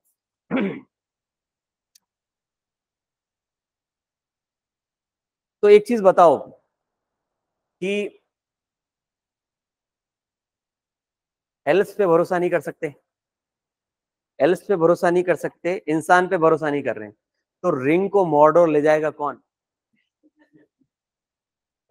हॉबिट्स ले जाएंगे। कौन ले जाएंगे? हॉबिट्स। और कौन से दो हॉबिट ले जाएंगे? फ्रोडो और सैम, सैमवाइज गैमजी। समझ गए? क्या बढ़िया फिल्म है वो, तो बैकग्राउंड म्यूजिक तो आई लव। हाँ, अरे तो तुम लोग अब यार तुम हाउसफुल से आगे नहीं बढ़ रहे, उसका हम क्या करें? तुम लोगों को हाउसफुल और वो मेरे सोनू की टिट्टू की स्वीटी से आगे बढ़ो ना। हाँ? तुम लोग क्लासिक्स देख ही नहीं रहे हो। अभी जितना कंटेक्स्ट बताया वो अगर देखा है तो, नहीं देखा है तो थ्री इडियट्स देख ली। नहीं नहीं, three idiots is a good movie, I am not making mockery of it, it is a good movie. India के कंटेक्स्ट में जैसे किसी ने थ्री इडियट नहीं देखी और हाउसफुल देखी है तो वो तो गधा ही है, और एक स्टेप आगे बढ़ते हो तो आपको देखना चाहिए हॉलीवुड की जो अच्छी फिल्में हैं, जैसे ये जो हम बता रहे हैं LOTR, Lord of the rings. देखो सर, ये फिल्म जब बनी, जिस जिस साल ये रिलीज हुई उस साल सारे ऑस्कर इसी को मिले। हाँ, ठीक है। और ये अच्छी ही नहीं, ये एक पॉजिटिव मूवी भी है। मैं जब निराश होता हूं तो मैं ये फिल्म देखता हूँ, मुझे अच्छा लगता है। हाँ, seriously, Lord of the rings, mister Frodo, Gandalf the Graham. हाँ, फेवरेट कैरेक्टर है। हाँ, गैंडाल्फ से अच्छा मुझे गिमली लगता है। हाँ हाँ, अरे गिमली कितना क्यूट है। ठीक है, चलो, तो ये समझ आया सर। रिजिड क्लास है, इधर आ जाओ वापस। सेंट्रल अथॉरिटी नहीं है सर, नो है इधर, नो इधर है। इकोनॉमी विलेज बेस्ड हो गई, उसका कारण भी समझ आ रहा है। विच वर सेल्फ सफिशिएंट, अब सेल्फ सफिशिएंसी आई सर, क्योंकि जब जा ही नहीं रहे, ट्रेड कर नहीं पा रहे, तो खुद में ही क्या कर लो, खुशी ढूंढो। एक एग्जांपल आ रहा है पर नहीं दे सकता। तुम लोग हंस क्यों रहे हो इतना? तुम लोगों के माइंड का पता चलता है इससे, ठीक है। And produce little surplus for trade, ज्यादा प्रोडक्शन ही नहीं हो रहा ट्रेड के लिए। क्योंकि क्यों नहीं हो रहा ट्रेड के लिए प्रोडक्शन? क्योंकि भाई साहब, हमारा पहले जो ट्रेड का सिस्टम था, हमने ऑलरेडी पता चल गया ना भाई, 10 कप बनाओ, गांव गांव में बिक जाएंगे, बाहर तो जाना नहीं है। तो ये एक रिपल इफेक्ट था कि ट्रेड कम हुआ बिकॉज इकोनॉमी की कनेक्टिविटी कम हुई, और उसका इंपैक्ट क्या हो गया कि क्योंकि कनेक्टिविटी कम हो गई तो ऑटोमेटिक प्रोडक्शन क्या कर दिया, कम कर दिया। मतलब उन्होंने कोशिश ही नहीं करी, यार कोशिश तो करें, नहीं, उन्होंने बोला अरे नहीं हो रहा, छोड़ो। तो ट्रेड क्या हो गया, कम हो गया। मतलब ये वाले जो आपको 1000 साल दिख रहे हैं, इस 1000 साल में सेंट्रल अथॉरिटी का डिक्लाइन हुआ सर, और उसके साथ साथ इकोनॉमी का डिक्लाइन हुआ सर, इंटरकनेक्टिविटी का डिक्लाइन हुआ सर, प्रोडक्टिविटी का डिक्लाइन हुआ सर, ट्रेड सरप्लस बनना बंद हो गया सर। तो मतलब हम तो डार्क एज ही है, तो हम जहां जितना आगे हम सिविलाइजेशन में बढ़ेंगे उससे पीछे चले गए सर, गए पीछे, और पॉलिटिकल डेवलपमेंट हो नहीं रहा, इकोनॉमिक डेवलपमेंट हो नहीं रहा। This was the system of feudalism. Here comes hence it was marked by a decline in the trade as well as towns. तो आपका जो अर्बनाइजेशन था वो भी रिवर्स हो गया, हुआ।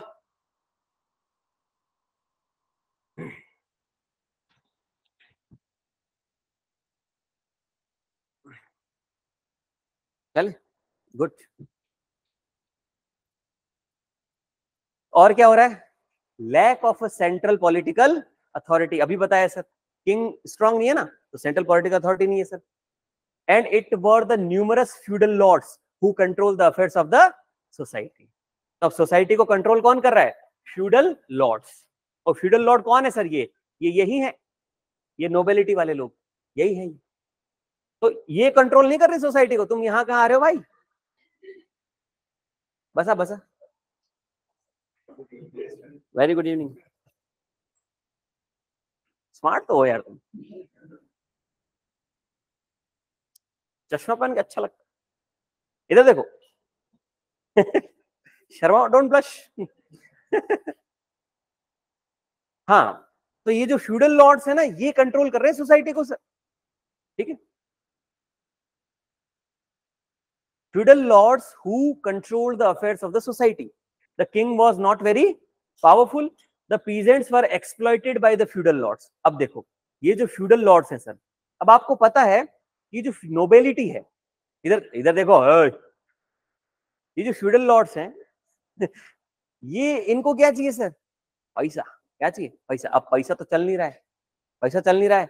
तो जब पैसा नहीं चलता है, तो पैसा नहीं चलता था तो पहले क्या करते थे?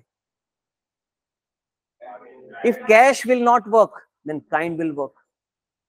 इफ कैश, जब पैसा नहीं चलता था तो बार्टर सिस्टम करते थे ना। बार्टर में क्या करते थे? वस्तु विनिमय कर रहे हैं सर। तो जो पर्सन के पास जो है उससे वही ले लो। समझ रहे हो? समझ रहे हो? तो समझा? नहीं समझा तू? इधर देख, जिसके पास जो है वो ले लो। तो यहाँ जो भाई मर्चेंट्स, फार्मर्स, क्राफ्ट्समैन, पीजेंट्स और ये बचे ना लोग, इनके पास जो जो था वो ले लिया, ठीक है। पैसा पैसा तो नहीं है, पर जैसे पीजेंट है तो पीजेंट का प्रोड्यूस ले ले रहे हैं सर। फार्मर है, फार्मर पीजेंट ही हो गया। क्राफ्ट्समैन से क्या कर रहे हैं? काम करवा रहे हैं सर, तुम हमारे लिए काम करोगे। मर्चेंट से क्या कर रहे हैं? छोटा मोटा धंधा कर रहा है, क्या चीज बेच रहा है? ये बेच रहा है, इधर ला, ले लिया। मतलब जिसके पास जो है वो क्या कर लो, ले लो, ये कर रहे हैं sir. The peasants were exploited by the feudal lords. Exploit कर रहे हैं, पीजेंट्स को ज्यादा एक्सप्लॉइट कर रहे हैं। किसान तो हमेशा से एक्सप्लॉइटेड है, आज भी एक्सप्लॉइटेड है, ठीक है। फार्मर तो आज भी क्या है सर? एक्सप्लॉइटेड है। And serfdom become an important feature of feudalism. यहाँ एक नया टर्म आ रहा है, सर्फडम। अब सर्फडम कोई नया टर्म नहीं है, सर्फडम सिर्फ एक टर्म है एडिशनली जो यूज होता है। इसका ये आता है सर्फ से। किससे आता है? सर्फ एक्सल नहीं, सर्फ। सर्फ नहीं है वो, सर्फ है, सर्फ, सर्फ।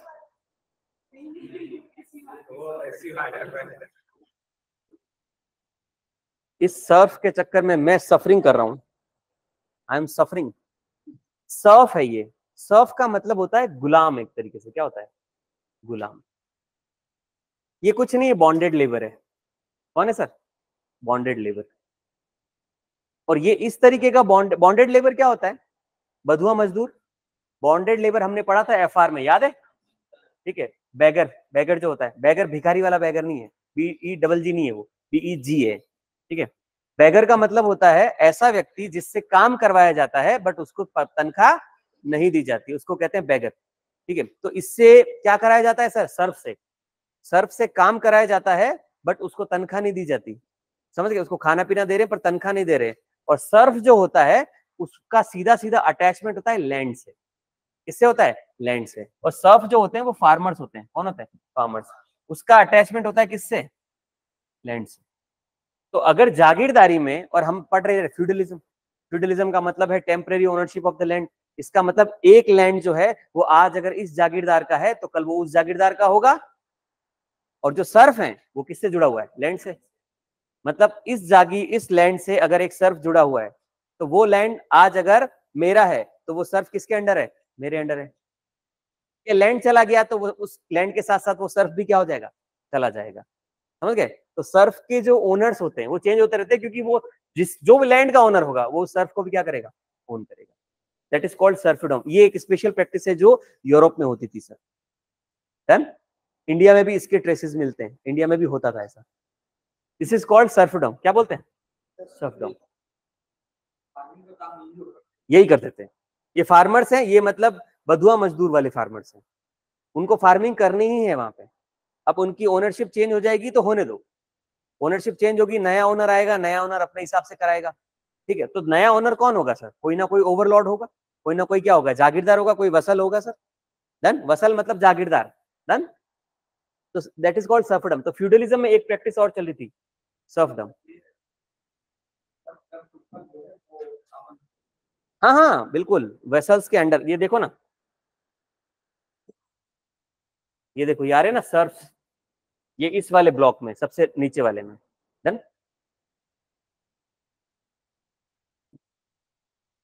समझ पा रहे सर फ्यूडलिज्म को? ठीक है। अब जो बड़े किंगडम्स थे वो छोटे छोटे किंगडम्स में टूट रहे हैं ना। देखो, सिंगल सेंट्रल पॉलिटिकल अथॉरिटी का डिक्लाइन हुआ, disintegrated Europe disintegrated into many small and big kingdoms, lords become more powerful than the king. ये तो पढ़ लिया ऊपर। तो फ्यूडलिज्म क्या हो रहा है? Political and social system based on the granting of land in exchange for loyalty, military assistance and other services. अब इसको देखो ध्यान से और इसको कनेक्ट करो इससे। ये कह रहा है फ्यूडलिज्म क्या है सर? फ्यूडलिज्म है political and social system based on the granting of land, मतलब लैंड ग्रांट कर रहे हैं इन एक्सचेंज फॉर लॉयल्टी। चाटुकारिता करी, राजा ने क्या कर दिया? लैंड दे दिया। मिलिट्री असिस्टेंस, हर जो नोबेल है वो क्या मेंटेन कर रहा है? नाइट्स मेंटेन कर रहा है। राजा को जब नाइट्स की जरूरत है वो यूज कर लिए, ग्रांट क्या कर दी? लैंड कर दी। एंड अदर सर्विसेज, और भी कोई सर्विस दे सकते हैं सर। तो this is how feudalism works. Here a term is, अब देखो यहां से क्या हो रहा है, ये देखो, ये जो मोनार्क है वो लैंड को क्या कर रहा है? नीचे दे रहा है। लैंड कहां गया? नोबिलिटी को दिया।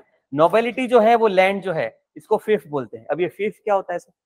फिफ क्या है सर? फिफ देखो, fief was a source, sorry, a fief was a source of income granted to a person called a vassal. Vassal मतलब जागीरदार।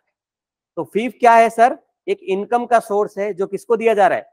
जागीरदार को दिया जा रहा है, by his lords. By his lords मतलब इसके ऊपर जो भी ओवरलॉर्ड है sir, in exchange of his service.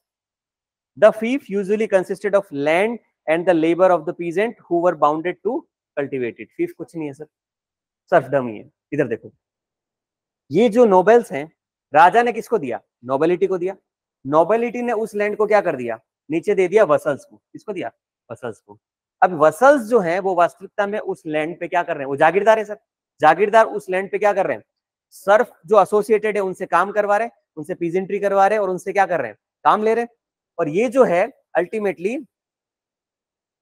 Vessels के लिए सोर्स ऑफ इनकम है, क्योंकि जागीरदारों के लिए पैसा कहां से आएगा? उसी से आएगा सर। उससे पीजेंट्री से जो पैसा कमा रहे हैं वो पैसे का कुछ पार्ट वो किसको दे देंगे? नोबिलिटी को दे देंगे, कुछ पार्ट वो अपने पास रख लेंगे। दोनों के लिए क्या है? वो विन विन है सर। है। और ये वसल्स जो है, वसल्स जो है उनके अंडर कौन आ रहा है सर? ये सारे लोग आ रहे हैं। आ रहे merchants, farmers, craftsman, peasant, serfs. Serfs तो आ ही रहे हैं, इसके अलावा ये जो लोग हैं मर्चेंट्स, फार्मर, क्राफ्टमैन, इन सबसे भी वो क्या कर रहे हैं? काइंड की फॉर्म में पैसा ले रहे हैं सर। अब जो जो एरिया आपके अंडर आ रहा है, एग्जांपल के लिए इतना इतना एरिया जो है वो इतना इतना एरिया एक जागीर है सर। क्या है? जागीर है। इसके लिए एक वसल है या एक जागीरदार है सर। इस पूरे लैंड के अंदर जो एग्रीकल्चर होगा, होगा सर एग्रीकल्चर। इस एग्रीकल्चर के बाद आप देखोगे कि और भी लोग जो इसमें रह रहे हैं, मर्चेंट वगैरह, उन सबसे काइंड्स वगैरह लेने का काम कौन करेंगे? करेंगे वसल्स और जागीरदार। और वसल्स और जागीरदार के इमीडिएट ऊपर कौन है सर? नोबेल्स। और नोबेल्स जो होते हैं उनको आप ओवरलॉर्ड्स भी बोल सकते हो। क्या बोल सकते हो? कुछ कुछ नए टर्म्स हैं बट इजी है, मुश्किल तो नहीं लग रहा ना ये, इजी है। तो नोबेल्स जो है वो ओवरलॉर्ड्स हैं। अब यहाँ एक बात और समझनी है कि जो ओवरलॉर्ड्स हैं उसके अंदर भी बहुत सारे ओवरलॉर्ड्स हैं, समझ गए? मतलब जरूरी नहीं है कि ओवरलॉर्ड सारे एक ही लेवल पे आएंगे, नहीं। ओवरलॉर्ड्स में वापस क्या है, कुछ ज्यादा चाटुकारिता करते हैं, कुछ कम चाटुकारिता करते हैं, तो ओवरलॉर्ड्स में भी वापस क्या है, हायरार्की है। एक्चुअली ओवरलॉर्ड वर्ड यूज होता है उसी के लिए जो आपके ऊपर है, ओवरलॉर्ड्स उसी के लिए यूज होता है। नॉर्मली लॉर्ड्स यूज होता है कि हम लॉर्ड है sir, Lord of this particular realm, समझ गए? तो ओवरलॉर्ड्स भी हैं सर। तो यहाँ पे एक बात समझने वाली है कि ये वेसल्स के नीचे चला गया, वसल्स के अंडर ये लोग आ रहे हैं। अब वसल्स या इन सब लोगों से ऊपर क्या जा रहा है, फूड एंड सर्विसेज गई। तो ये जितने नीचे वाले लोग हैं वो ऊपर, इन ये नीचे वालों से क्या कर रहे हैं, वो प्रोटेक्शन दे रहे हैं, प्रोटेक्शन भी देंगे। उसके अलावा इनसे मिल क्या रहा है, फूड एंड सर्विसेज। नाइट से ऊपर क्या जा रहा है, loyalty, protection and military services जा रही है। और इससे ऊपर क्या जा रहा है, मनी एंड टैक्सेस। और ये नाइट्स भी दे रहे हैं। नोबिलिटी राजा को क्या दे रहा है, मनी भी दे रहा है टैक्स वाली, उसके अलावा नाइट्स भी दे रहा है सर, नाइट्स दे रहा है ना, जब भी लड़ाई हो जाएगी नाइट्स देंगे सर। तो आप इस वाले पिक्चर से आपको ये समझ में आ जाएगा कि ऊपर से नीचे क्या फ्लो हो रहा है और नीचे से ऊपर क्या फ्लो हो रहा है। समझ आ गया? पत्रकार साहब पीछे आवाज आ रही है, समझ आ रहा है? नाइस। हाँ, क्या हो गया, चलें आगे? ठीक है सर। फिफ्थ समझ में आया ना, फिफ्थ क्या है, कुछ नहीं है, वो सोर्स ऑफ इनकम है। ये जो फिफ्थ दिख रहा है ना, ये जो लैंड यहाँ से यहाँ आया वो लैंड है, पर यहाँ से जो नोबिलिटी ने वसल को दिया उस लैंड को लिखा है फिफ्थ। तो फिफ्थ कुछ नहीं है, वो लैंड दे दिया ना, उस लैंड से जुड़े हुए आपने वो भी दे दिए, क्या सर्फ भी दे दिए। तो वो लैंड मिल गया अगर जागीरदार को, जागीरदार के लिए वो सोर्स ऑफ इनकम है ना, उसी से पैसा कमाएंगे, सर्फ से काम कराएंगे, दैट इज कॉल्ड फिफ्थ। तो फ्यूडलिज्म जो है उसमें सेंट्रल अथॉरिटी का डिक्लाइन होना और ये सारी चीज होना उसका कारण क्या है, उसका कारण यही है एग्जैक्टली कि ये नोबिलिटी जो है वो ज्यादा पावरफुल होगी। चलें आगे सर। फीचर्स ऑफ फ्यूडलिज्म पढ़ लिए हैं, वापस शॉर्ट में देखो क्या है फ्यूडलिज्म के फीचर्स देखो सर। फ्यूडलिज्म में यहां पे एक चीज देखोगे, पानी है क्या,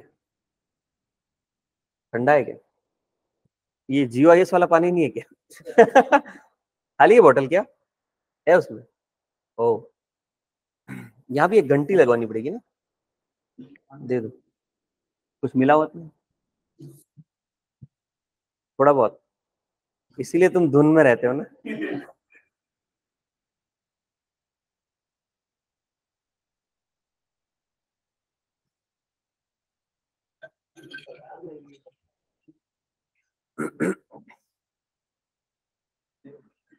टाइम लगता है थोड़ा, I am enough resistant to all these things, ठीक है। हम उस प्रो लेवल पे हैं कि ये तो नहीं असर करेगा।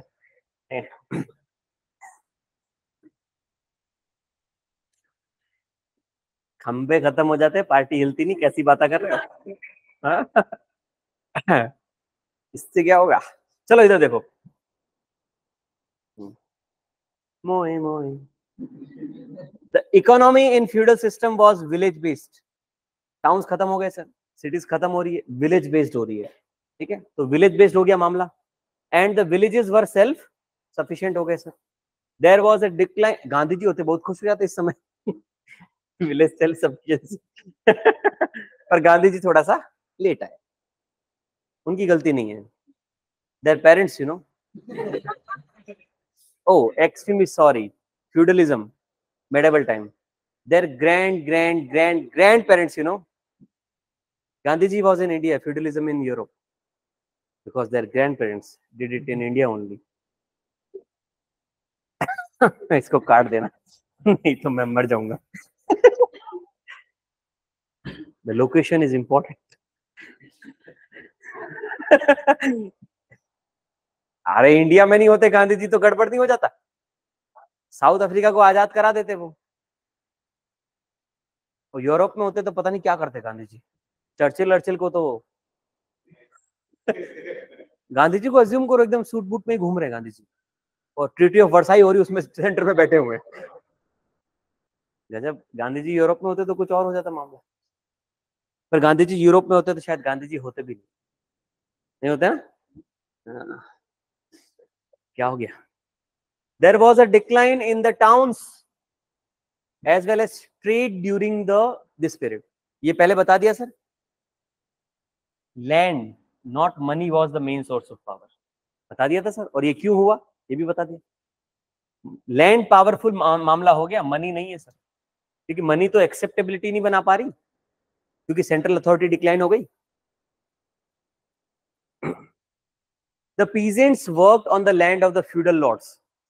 फ्यूडल लॉर्ड्स का ही लैंड है सर। फ्यूडल लॉर्ड कौन है? वो नोबेल्स जो है। नोबेल्स के अंडर कौन काम कर रहा है? नाइट्स और वेसल्स काम कर रहे हैं। वेसल्स कौन है? जागीरदार। तो वास्तविकता में एक चैनल नीचे जाओगे तो जागीरदार के अंडर काम कर रहे हैं, बट वास्तविकता में है लैंड किसका? कंट्रोल कौन कर रहा है? फ्यूडल लॉर्ड्स कर रहे हैं सर।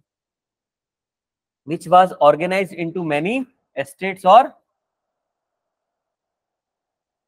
मीनार, मैनोर। ठीक है, मीनार नहीं है वो, चार मीनार है क्या? वो ऐसी बात कर रहे? चार मीनार कहाँ है? हैदराबाद में। हैदराबादी तो बोलता मैं। स्टेट और मैनोर्स, उनको क्या बोलते थे सर? मैनोर्स बोलते थे। अब ये देखो, manor had a castle home of lord. अब ये जो दिख रहा है ना पूरा का पूरा, ठीक है, इसी को एग्जैक्टली मैनोर बोल रहे हैं। ठीक है, ये क्या है सर? ये एक एस्टेट है। क्या है? एस्टेट है। मैनोर उसका नाम है, एस्टेट ही दिमाग में रख के चलो, मैनोर उसको बोलते हैं। एस्टेट है मतलब ये पूरा का पूरा लैंड है सर। अब इसके अंदर ये जो दिख रहा है ये आपका क्या है? कैसल है सर। इस कैसल वाले पार्ट में कौन रह रहा है? Home of the lords. Lords इसमें रह रहे हैं। फार्म्स, पीजेंट सब अपना अपना काम कर रहे हैं। यहाँ चर्च भी बना हुआ है। बाकी सारे लोग इस पूरे रीजन में क्या कर रहे हैं? काम कर रहे हैं। सर्फ लोगों के हाउस बने हुए हैं छोटे से सर। फील्ड में काम चल रहा है, पीजेंट चल रहा है, पास्चर है, सब कुछ है इस एक पर्टिकुलर स्टेट के अंदर। और इस स्टेट को कौन कंट्रोल कर रहा है? लॉर्ड्स कंट्रोल कर रहे हैं। लॉर्ड्स मतलब कौन? वही एरिस्टोक्रेट्स, जो नोबेलिटी है। तो हर नोबेलिटी अपने अपने रीजन को कंट्रोल कर रही है, और यही रीजन जो है वो सेल्फ सफिशिएंट वाला रीजन है सर। इस पूरे को कह रहे हैं क्या? मैनोर्स, एस्टेट और मैनोर्स। ठीक है सर। तो बहुत सारे क्या हो गए? एस्टेट्स हो गए, और उन स्टेट्स को कौन कंट्रोल कर रहा है? नोबेलिटी। डन।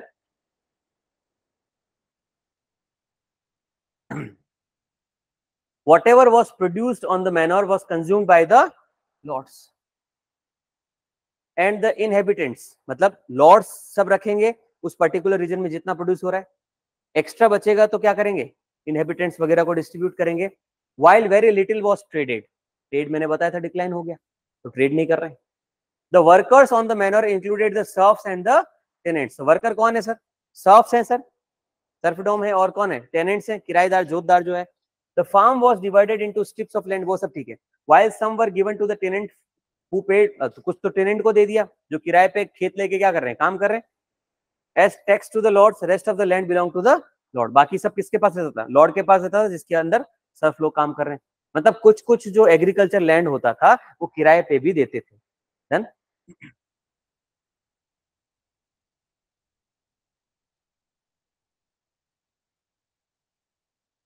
सर्फ्स, बता दिया सर्फ्स क्या होते हैं।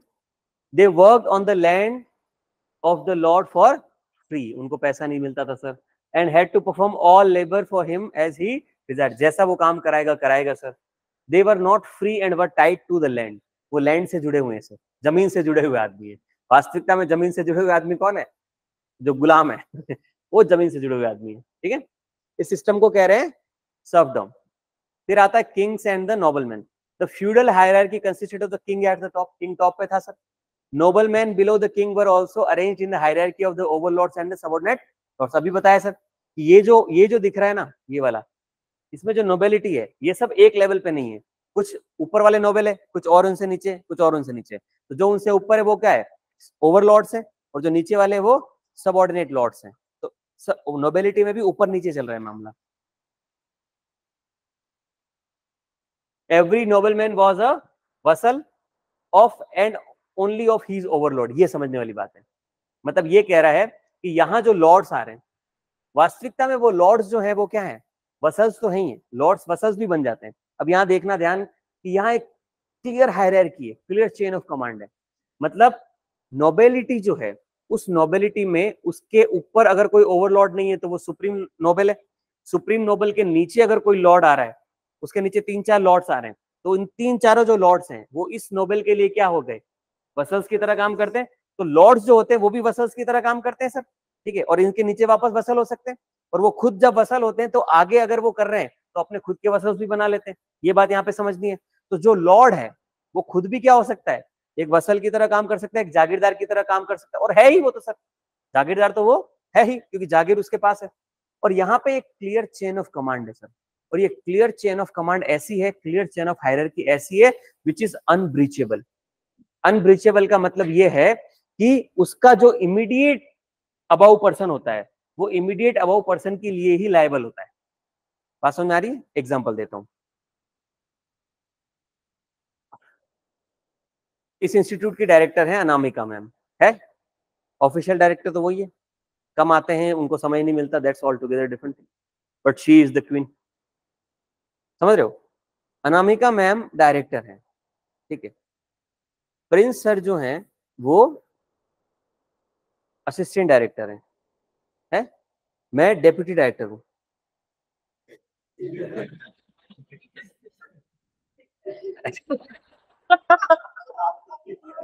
भाई है,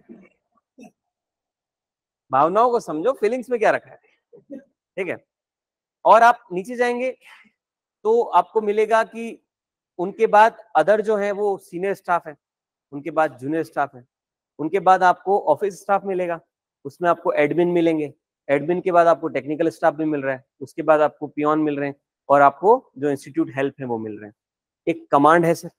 अब इसमें ये हो रहा है कि अगर ये क्लियर चेन ऑफ हायरार्की है तो मेरे जो सबऑर्डिनेट हैं, मेरे इमीडिएट सबऑर्डिनेट में मान लो कोई फैकल्टी आ रहे हैं यहाँ के एग्जाम्पल के लिए, ठीक है, कोई फैकल्टी जो इमीडिएट सबऑर्डिनेट है, मैं उनसे सवाल पूछूंगा और वो मुझे जवाब देंगे, ठीक है।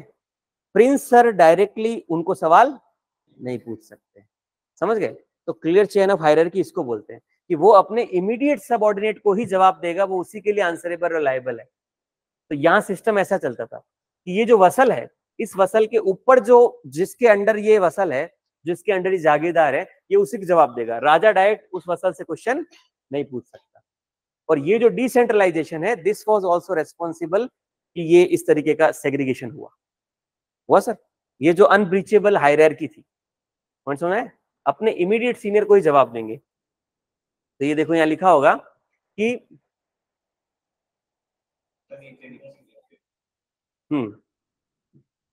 noblemen below the king were also arranged in the hierarchy of the overlords and subordinate lords. Every nobleman was a vassal and only of his overlord. मतलब वो वैसल तो है बट सिर्फ उसके ओवरलॉर्ड का वैसल है, समझ गए? मतलब वो उसको कोई और क्वेश्चन नहीं करेगा। फिर आ रहा है बीइंग अ वसल और जागीरदार मींस ओइंग एलिजेंस और being loyal in return of which the vassal got some formal rights. अब जो वसल है उसको लैंड मिला हुआ है, बट उसके साथ साथ उसमें लॉयल्टी वाला एलिमेंट भी है अपने इमीडिएट सबऑर्डिनेट के लिए, इसलिए उसको थोड़े बहुत राइट्स भी देते हैं, टैक्सेशन का राइट दे दिया, और भी राइट दे सकते हैं, तो अधिकार भी मिल रहे हैं sir. Then this hierarchy was unbreachable, breach नहीं करना है सर, ठीक है। प्रिंस सर डायरेक्टली क्वेश्चन नहीं पूछेंगे, अगर वो अगर मुझे सब मुझे बना रखा है, अब मुझे कौन पूछेंगे? प्रिंस सर पूछेंगे सर इधर आइए, मुझे डायरेक्ट अनामिका मैम नहीं पूछेंगे, अगर ऐसा बना हुआ है सिस्टम तो, ठीक है। The lower lord would only follow command of his immediate overlord and not of the lords further higher in the hierarchy. वो नहीं सुनेगा सर उसको। फिर आता है each lord has his own soldiers. अब हर लॉर्ड के पास अपने नाइट्स हैं सर, ऊपर जाओ, नोबिलिटी है उनके पास क्या है, नाइट्स हैं अपने, तो हर नोबिलिटी के पास अपने अपने क्या है, नाइट्स हैं, और वही नाइट्स की सर्विस तो वो देता है किसको, मोनार्क को, मनी एंड नाइट्स दे रहा है ना।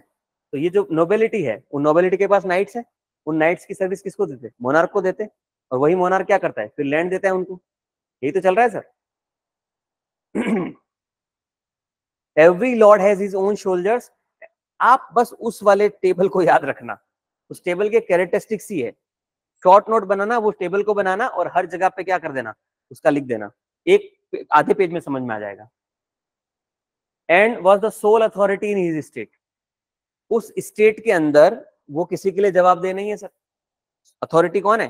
मतलब ये जो बन गया ये वाला मामला, इस मामले में जो कैसल में रहने वाला लॉर्ड है वही इस पूरे का क्या है, सोल अथॉरिटी है। Then thus there was no central authority in the functional terms, no central authority in the functional terms, मतलब सिंबॉलिक में है, अभी भी सिंबॉलिक में किंग को मान के चल रहे हो, तभी तो सिस्टम चल रहा है, बट फंक्शनल टर्म में उसकी अथॉरिटी को मान के नहीं चल रहे हो, फंक्शन में नहीं सुन रहे हो उसको, बता रहे ना, प्यार से रहो तो राजा बन के रहोगे, कायदे में रहोगे तो फायदे में रहोगे, ज्यादा चीज किया तो क्या करेंगे, हटा देंगे तुमको। तो राजा ने बोला ठीक है यार नाम ही चलने दो, पैसा नहीं तो नाम ही सही। यही अपन ने किया था किसके साथ, बहादुर शाह जफर के साथ भी हुआ था ना। बहादुर शाह जफर को सिर्फ सिंबॉलिक अथॉरिटी बना लिया, बुजुर्ग आदमी था 1857 की क्रांति में, उसके पास गए वो लोग सारे लोग, कौन ये मेरिट से कौन सब करके, यार आप हमारे राजा हो, कहनी किसी नहीं जा रही मेरे से, कहा मैं राजा आजा बनूंगा, समझे, नहीं नहीं, क्योंकि और वो सिर्फ लेजिटिमेसी का एलिमेंट था, क्योंकि प्रीवियसली मुगल ने रूल किया था हम पे, तो एक जो एक्सेप्टेंस वाला एलिमेंट था, इसीलिए उसको क्या किया, राजा बनाया। तो वो लेजिटिमेसी वाला एलिमेंट राजा के लिए होता है ना, क्योंकि रिलीजन इतने समय से क्या कर रहा था, divine right of the king propagate करके चल रहा था, तो राजा को बोला प्यार मोहब्बत से राजा बन के रह लो। फंक्शनल टर्म्स में किंग की अथॉरिटी नहीं चल रही थी sir, and king was central authority only in legal terms, भाई सिर्फ लीगल टर्म्स नाम के लिए आप चल रहे हो, resulting in very little political unity, ये है इंपॉर्टेंट। इतने सारे स्टेट्स के बीच में कोई पॉलिटिकल यूनिटी नहीं थी, फ्रेगमेंटेशन था सर, और फ्रेगमेंटेशन जब रहेगा तो इशू आएंगे, very little political unity, gradually this hierarchy became hereditary. अब ये जो हायरार्की चल रही थी वो हेरिडिटरी में बदल गई। हेरिडिटरी का मतलब क्या होता है, वंश चलता है सर, ठीक है, तो जो ओवरलॉर्ड है वो मर रहा है तो अपने बच्चे को क्या बना दे रहा है, लॉर्ड बना दे रहा है सर, समझ गए सर, है ना।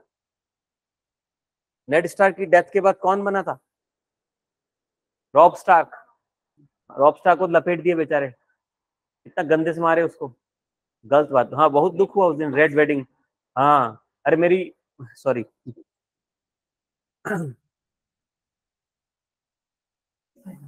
मेरे दोस्त आए थे मेरी शादी में, तो मेरे रिसेप्शन में जब वो स्टेज पे चढ़े सारे के सारे लोग, तो उन्होंने वो जो म्यूजिक वाला पर्सन है ना उससे रेड वेडिंग का सॉन्ग बजवा दिया, ठीक है, और वो किसी मतलब मोस्टली रिसेप्शन में जितने लोग थे समझ नहीं आ रहा था लोगों को, और जैसे ही वो रेड वेडिंग का सॉन्ग बजा और वो सारे के सारे स्टेज पे चढ़े, मैंने कहा क्या करने वाले हो, मार दोगे क्या, रेड वेडिंग में बहुत गंदे से मारा था। वो जो उसकी गर्लफ्रेंड होती है, वो जो नन होती है, उसका क्या नाम होता है, रॉब स्टार्क जिससे शादी करने वाला होता है, नाम उसका, क्योंकि ज्यादा उसका रोल है भी नहीं, छोटा ही है, वो चार्ली चैपलिन की पोती है, पता है, रियल में, रियल लाइफ में।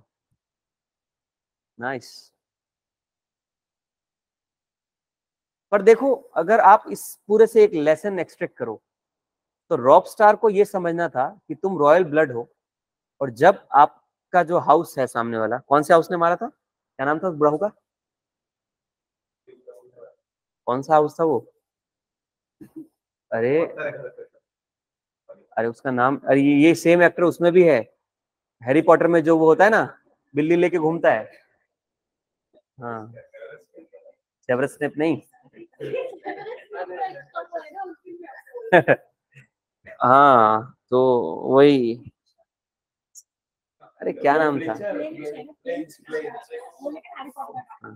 चलो चलो चलो शांत हो जाओ, शांत हो जाओ, शांत हो जाओ, हाँ वो फिर आर्या स्टार्क मारती है ना उसको, गजब, उसको उसके बेटे का ही वो खिला देती है, गजब, आर्या भी सेविज थी। चलो इधर देखो, hierarchy became hereditary, hierarchy became hereditary का क्या मतलब है कि वो अपने बच्चों को ही बना रहे हैं sir, the sons of the lord would become the next lords and the next generation of their father's vessel would become their vessel, ये तो ठीक है।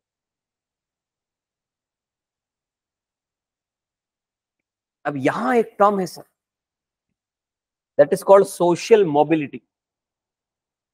जब आपको पता है कि ट्रेड खत्म हो गया, और ट्रेड जब चलता था तो लोग एक जगह से दूसरी जगह जाते थे, उनके बीच में क्या होता था, आइडियाज का एक्सचेंज होता था, और आइडियाज का एक्सचेंज नहीं हो रहा है तो उसका एक एडवर्स इंपैक्ट ये भी हो रहा है कि इवोल्यूशन जो है पॉलिटिकल और सोशल स्फीयर में वो क्या हो गया, कम हो गया सर, क्योंकि आइडिया एक्सचेंज नहीं हो रहे, और आइडिया एक्सचेंज नहीं होने का कारण हो गया कि सोशल मोबिलिटी रिड्यूस हो गई।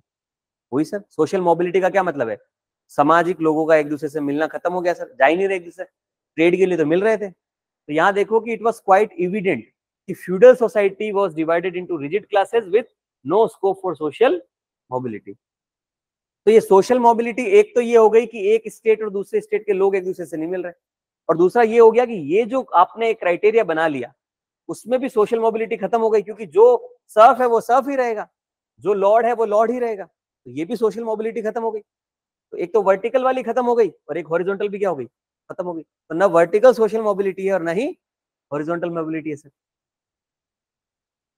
तो no scope for social mobility sir. The king had no real authority, ठीक है, उससे क्या होगा, इकोनॉमिक स्टेग्नेशन हुआ, no freedom of movement for the peasant, because वो सर्फडॉम में अटैच रहते थे तो पीजेंट्स का मूवमेंट भी नहीं हो रहा था, they were tied to the land, and the individual entrepreneurship was absent. Entrepreneurship आएगी क्या, ईज ऑफ डूइंग बिजनेस ही नहीं है, कहां से एंटरप्रेन्योरशिप आएगी, है ना, बना के करोगे क्या, 4 लोगों को खिला दोगे अपने आसपास, है ना। भाई सरप्लस तो तब बनाओगे ना जब ट्रेड हो रहा होगा, ट्रेड ही रुक गया है।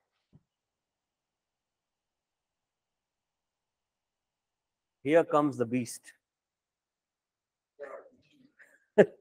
ठीक है।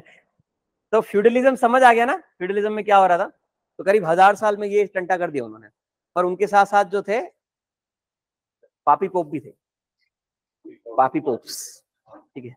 पापी पोप्स का क्या हो रहा था, इधर देखो। भाई साहब जो रोमन कैथोलिक चर्च थे वो बहुत ज्यादा क्या थे, पावरफुल थे, ठीक है, हैं?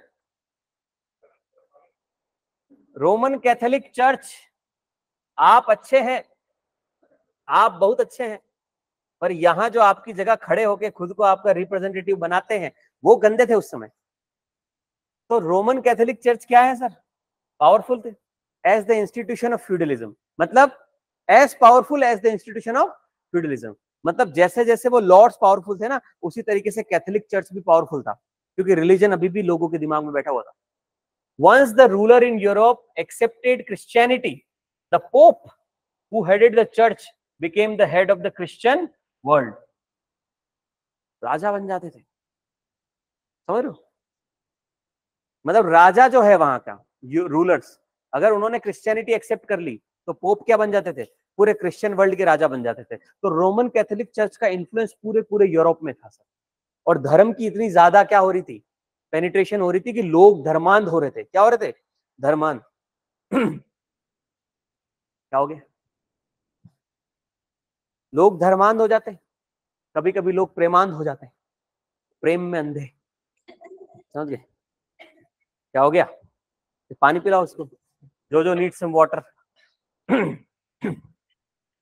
इधर देखो, by the 6th century the pope often wielded more power than the king, राजा से भी ज्यादा पावरफुल हो गए, and could make him follow his orders, मतलब लेजिटिमेसी रिलीजन की इतनी ज्यादा खतरनाक थी कि वो पॉलिटिशियंस को या राजा को भी क्या करते थे, इधर बैठ जा, इधर लपेटे में ले लेंगे, नहीं तो राजा तक को वो डिक्टेट कर रहे थे सर।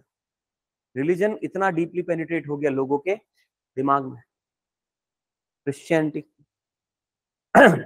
इनिशियली जो मोनेस्ट्रीज होती थी, मोनेस्ट्रीज मतलब वो प्लेस जहां पे क्या करते हैं, मॉन्क्स वगैरह रह रहे हैं सर, तो क्रिश्चियन मॉन्क्स वगैरह जो हैं या क्रिश्चियन पादरी वगैरह जो हैं वो क्या करते थे, पर इंस्टीट्यूट ऑफ हाई लर्निंग। भाई प्लेटो के टाइम पे, सोक्रेटिस के टाइम पे, एरिस्टोटल के टाइम पे जो मोनेस्ट्रीज वगैरह होती थी वो लर्निंग सेंटर होते थे सर। वहां पे मेथड ऑफ डायलेक्टिक्स यूज करके क्या करते थे, आप कंक्लूजन पे पहुंचे, हम पढ़ेंगे, ठीक है, मेथड ऑफ डायलेक्टिक्स यूज करके। डायलेक्टिक्स समझते हो, what is dialectics?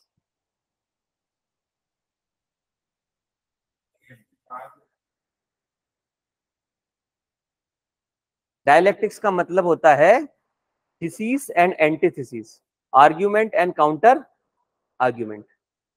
Means I will argue with you, okay, आप बोलोगे फिर मैं उसको काउंटर करूंगा। तो this is dialectics is a method to reaching the truth, philosophy में होता है। इस मेथड को यूज करके आप ट्रुथ पे पहुंचते हो। तो अल्टीमेट इसको शास्त्रार्थ है, एक तरीके का शास्त्रार्थ है, ठीक है। पर शास्त्र इसमें ये होता है, सामने वाला एक थीसिस देता है, फिर उसका ओपोनेंट उसकी एंटीथीसिस देता है, तो जो अल्टीमेटली ज्यादा लॉजिकल साउंड होता है वो पर्सन प्रिवेल करता है ना?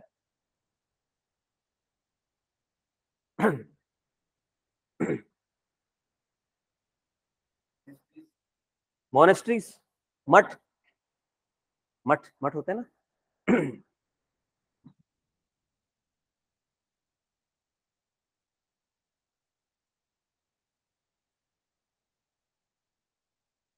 मगध का एक शासक था, उसका नाम था,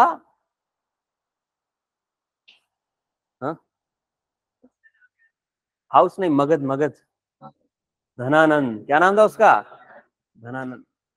धनानंद जो था मगध का शासक था, और तक्षशिला का गुरुकुल जो था वो कहाँ था उस समय? अभी पाकिस्तान, उस समय पाकिस्तान नहीं। तक्षशिला के गुरुकुल से जब मिस्टर कौटिल्य, मिस्टर कौटिल्य, आचार्य विष्णुगुप्त, उनका नाम क्या था?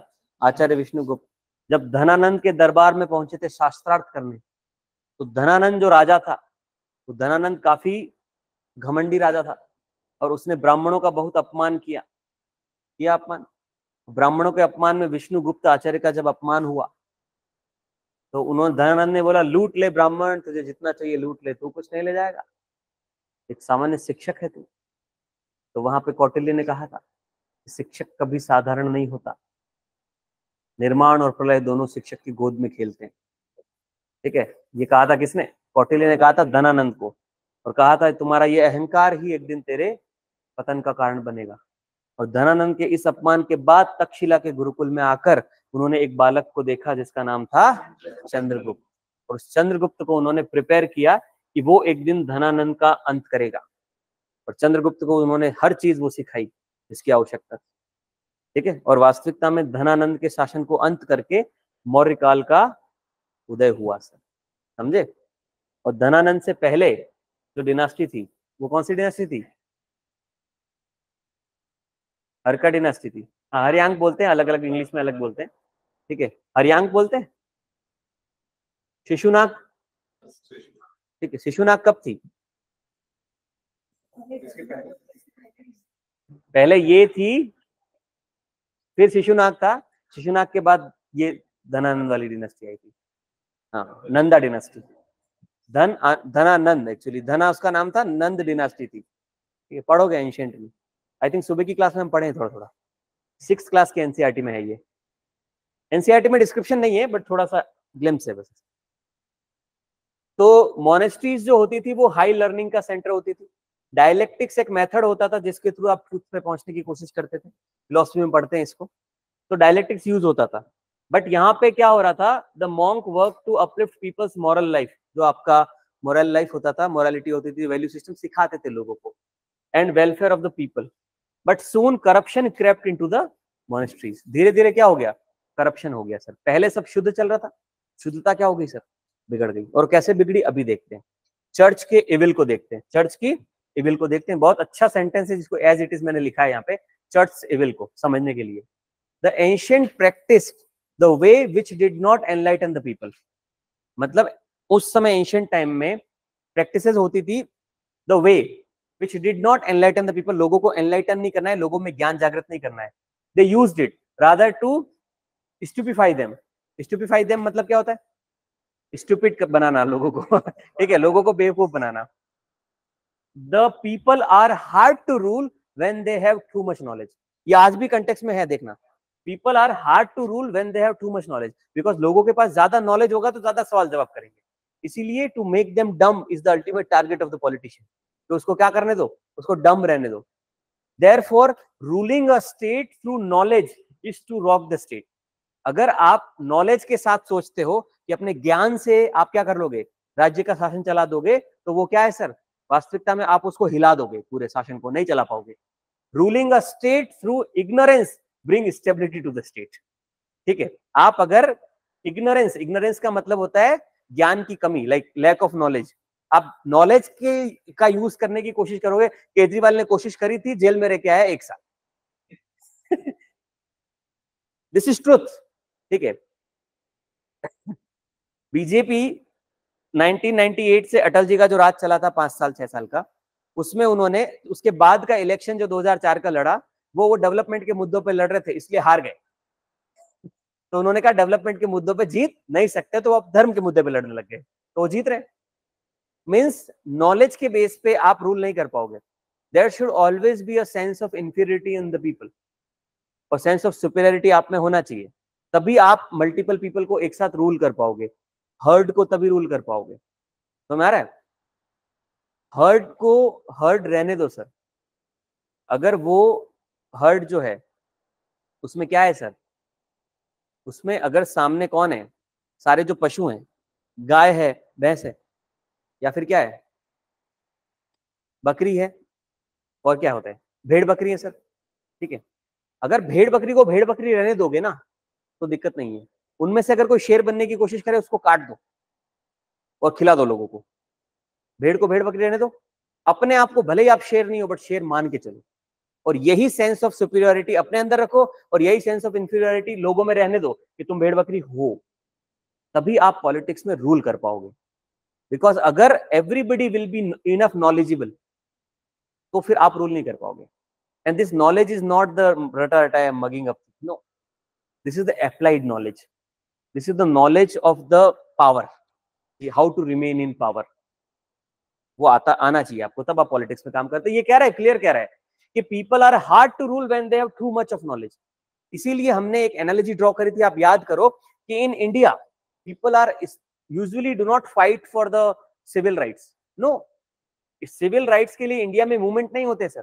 इंडिया में मूवमेंट हो रहे अनएम्प्लॉयमेंट के लिए, क्योंकि समस्या तो वो है ना सर, मांगू नंगा है, उसको कपड़ा चाहिए, प्रॉब्लम है ना, वो सिविल राइट की बात नहीं करेगा। जब आपकी ये वाली समस्याएं हल हो जाएगी, तब आप आओगे सिविल राइट पे। और कई बार पॉलिटिक्स, आपको क्या लगता है पॉलिटिक्स में ये चीजें सॉल्व नहीं हो सकती सर, पर पॉलिटिशियंस आर अवेयर, इनको सॉल्व नहीं करना है।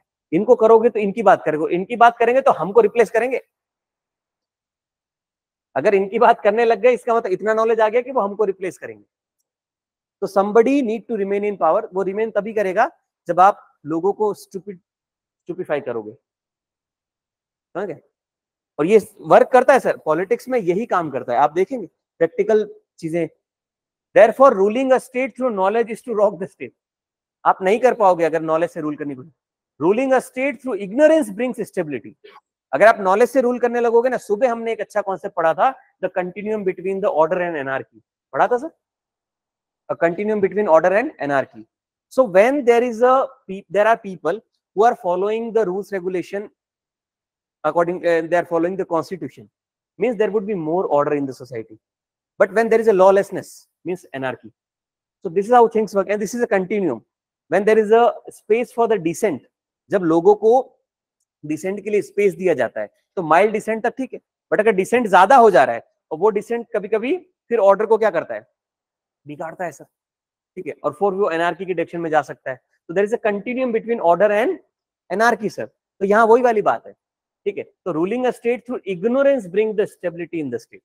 अगर आप ज्यादा नॉलेज की बातें करोगे ना, तो भी आप शायद चीजें कर नहीं पाओगे, क्योंकि ज्यादा नॉलेज की बातें करोगे तो ज्यादा नॉलेज इनकलकेट करोगे, और ज्यादा नॉलेज इनकलकेट किया ना, तो लोगों में ज्यादा नॉलेज आएगा, वो अपनी बेसिक नीड्स से आगे बढ़ के सिविल राइट्स वाली नीड पे आएंगे, और फिर एनार्की हो जाएगी। तो क्या स्टेबिलिटी आई क्या? एक स्टेबिलिटी थ्योरी होती है पॉलिटिकल साइंस में, ठीक है। उस स्टेबिलिटी थ्योरी में बताते हैं कि कौन सी कंडीशन में स्टेट जो है स्टेबल तरीके से रूल कर सकता है, और कौन सी कंडीशन है जिसमें वो एनार्की की तरफ बढ़ेगा, ठीक है। There is a stability theory in international politics, वो स्टेट्स पे भी काम करती है। खैर वो आपका डोमेन नहीं है, आईआर में आपको नहीं पढ़ना है, जीएस में नहीं पढ़ना है, वो ऑप्शनल में पढ़ते हैं, ठीक है। तो ऑप्शनल में पढ़ना है जिसको आ सकता है ठीक है। तो ये चर्च का एविल है, चर्च इस बात को जान रहा है कि इग्नोरेंस से रूल करोगे तो स्टेबिलिटी रहेगी, और लोगों को ज्यादा समझदार बना दिया तो। आपको क्या लगता है प्राइमरी एजुकेशन की हालत इतनी खराब क्यों है देश में, नहीं सुधार सकते? पर सुधारनी नहीं है ना, क्योंकि प्राइमरी एजुकेशन सुधर जाती है ना, तो फाउंडेशन स्ट्रांग हो जाता है, और फाउंडेशन स्ट्रांग हो जाता है ना, तो वो बच्चा फिर आगे जाके पढ़ने लगता है, और पढ़ने लगेगा तो नौकरी देनी पड़ेगी, और नौकरी तो नहीं दे पा रहे ना, तो ज्यादा कम पढ़ा लिखा रहेगा ना। देखो एक कोट है, it is not the It is not the ignorance or it is not the lack of knowledge. It is the knowledge which brings more, क्या बोलते हैं, मैं कोट भूल गया, एग्जैक्टली कोट याद आने दो, रुको, हिंदी में बोल देता हूँ, हिंदी में चमक रहा है, क्योंकि ज्ञान, अज्ञान से अधिक ज्ञान अंधकार में धकेलता है। ठीक है, अब ये डीप है थोड़ा। ज्ञान से अधिक, अज्ञान से अधिक ज्ञान अंधकार की तरफ धकेलता है। और वो क्यों होता है? क्योंकि जब आपको नॉलेज होता है ना, और नॉलेज से एक टर्म एसोसिएटेड या एक चीज associated, that is ego. Knowledge से ईगो एसोसिएट हो जाता है, और वहां बैलेंस नहीं बना पाओगे ना, तो दिक्कत हो जाएगी। अब होता ही है कि somebody who have the knowledge, जिसके पास नॉलेज है, तो एक सर्टेन अमाउंट ऑफ नॉलेज जब हो जाएगा तो विजडम नहीं आती कई बार। Wisdom is different from the knowledge. Knowledge तो ज्ञान होता है, ज्ञान सबके पास है ना। विनोद के पास भी था, वो भुजबल के पास भी ज्ञान था, वो ज्ञान दे रहा था, है ना। देख रहा है विनोद तो ज्ञान ही दिया ना, देख रहा है विनोद, ज्ञान था, वो चौराहे बैठ ज्ञान दे रहे। ज्ञान सबके पास है, विजडम की कमी है सर।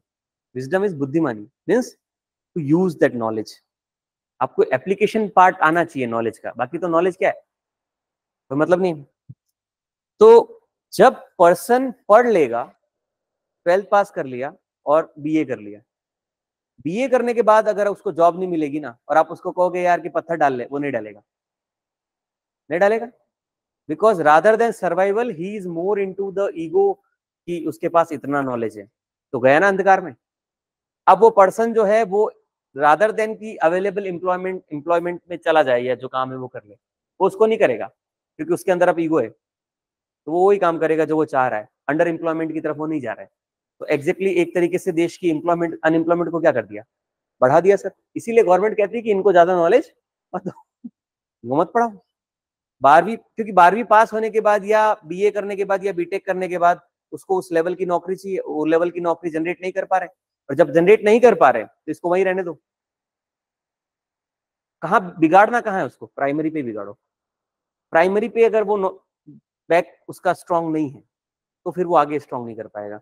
कई बार deliberate, I am not saying कि गवर्नमेंट ऑफ इंडिया और government of any state is doing this, what I am saying they are doing it. Okay, okay, ये होता है सर, आप इसको नहीं डिनाई कर सकते। दिस इज स्ट्रेटेजिक है पूरा, क्योंकि स्टेबिलिटी तभी चल रही है।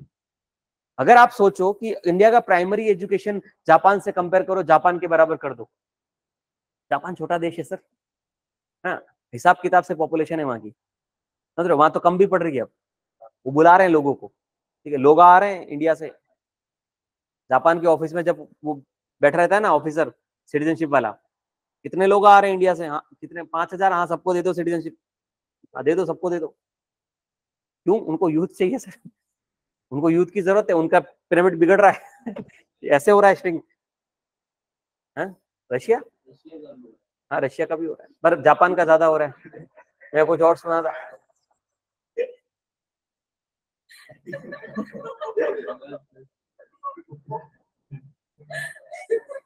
स्टीरियोटिपिकल लोगों, ये बात होती है। हर्ष गुजराल को सुन के आ रहे हो तुम भी? चलो इधर देखो, इंडिया रशिया के रिलेशनशिप बहुत अच्छे हैं, तुमको क्या लगता है ऐसे ही अच्छे हैं? क्या गवर्नमेंट का ही रोल है, सिविलियन का रोल नहीं है? ट्रैक टू डिप्लोमेसी पढ़ेंगे अपन, हाँ, there are tracks of diplomacy. Okay, government to government is track 1, people to people is track 2, track two diplomacy.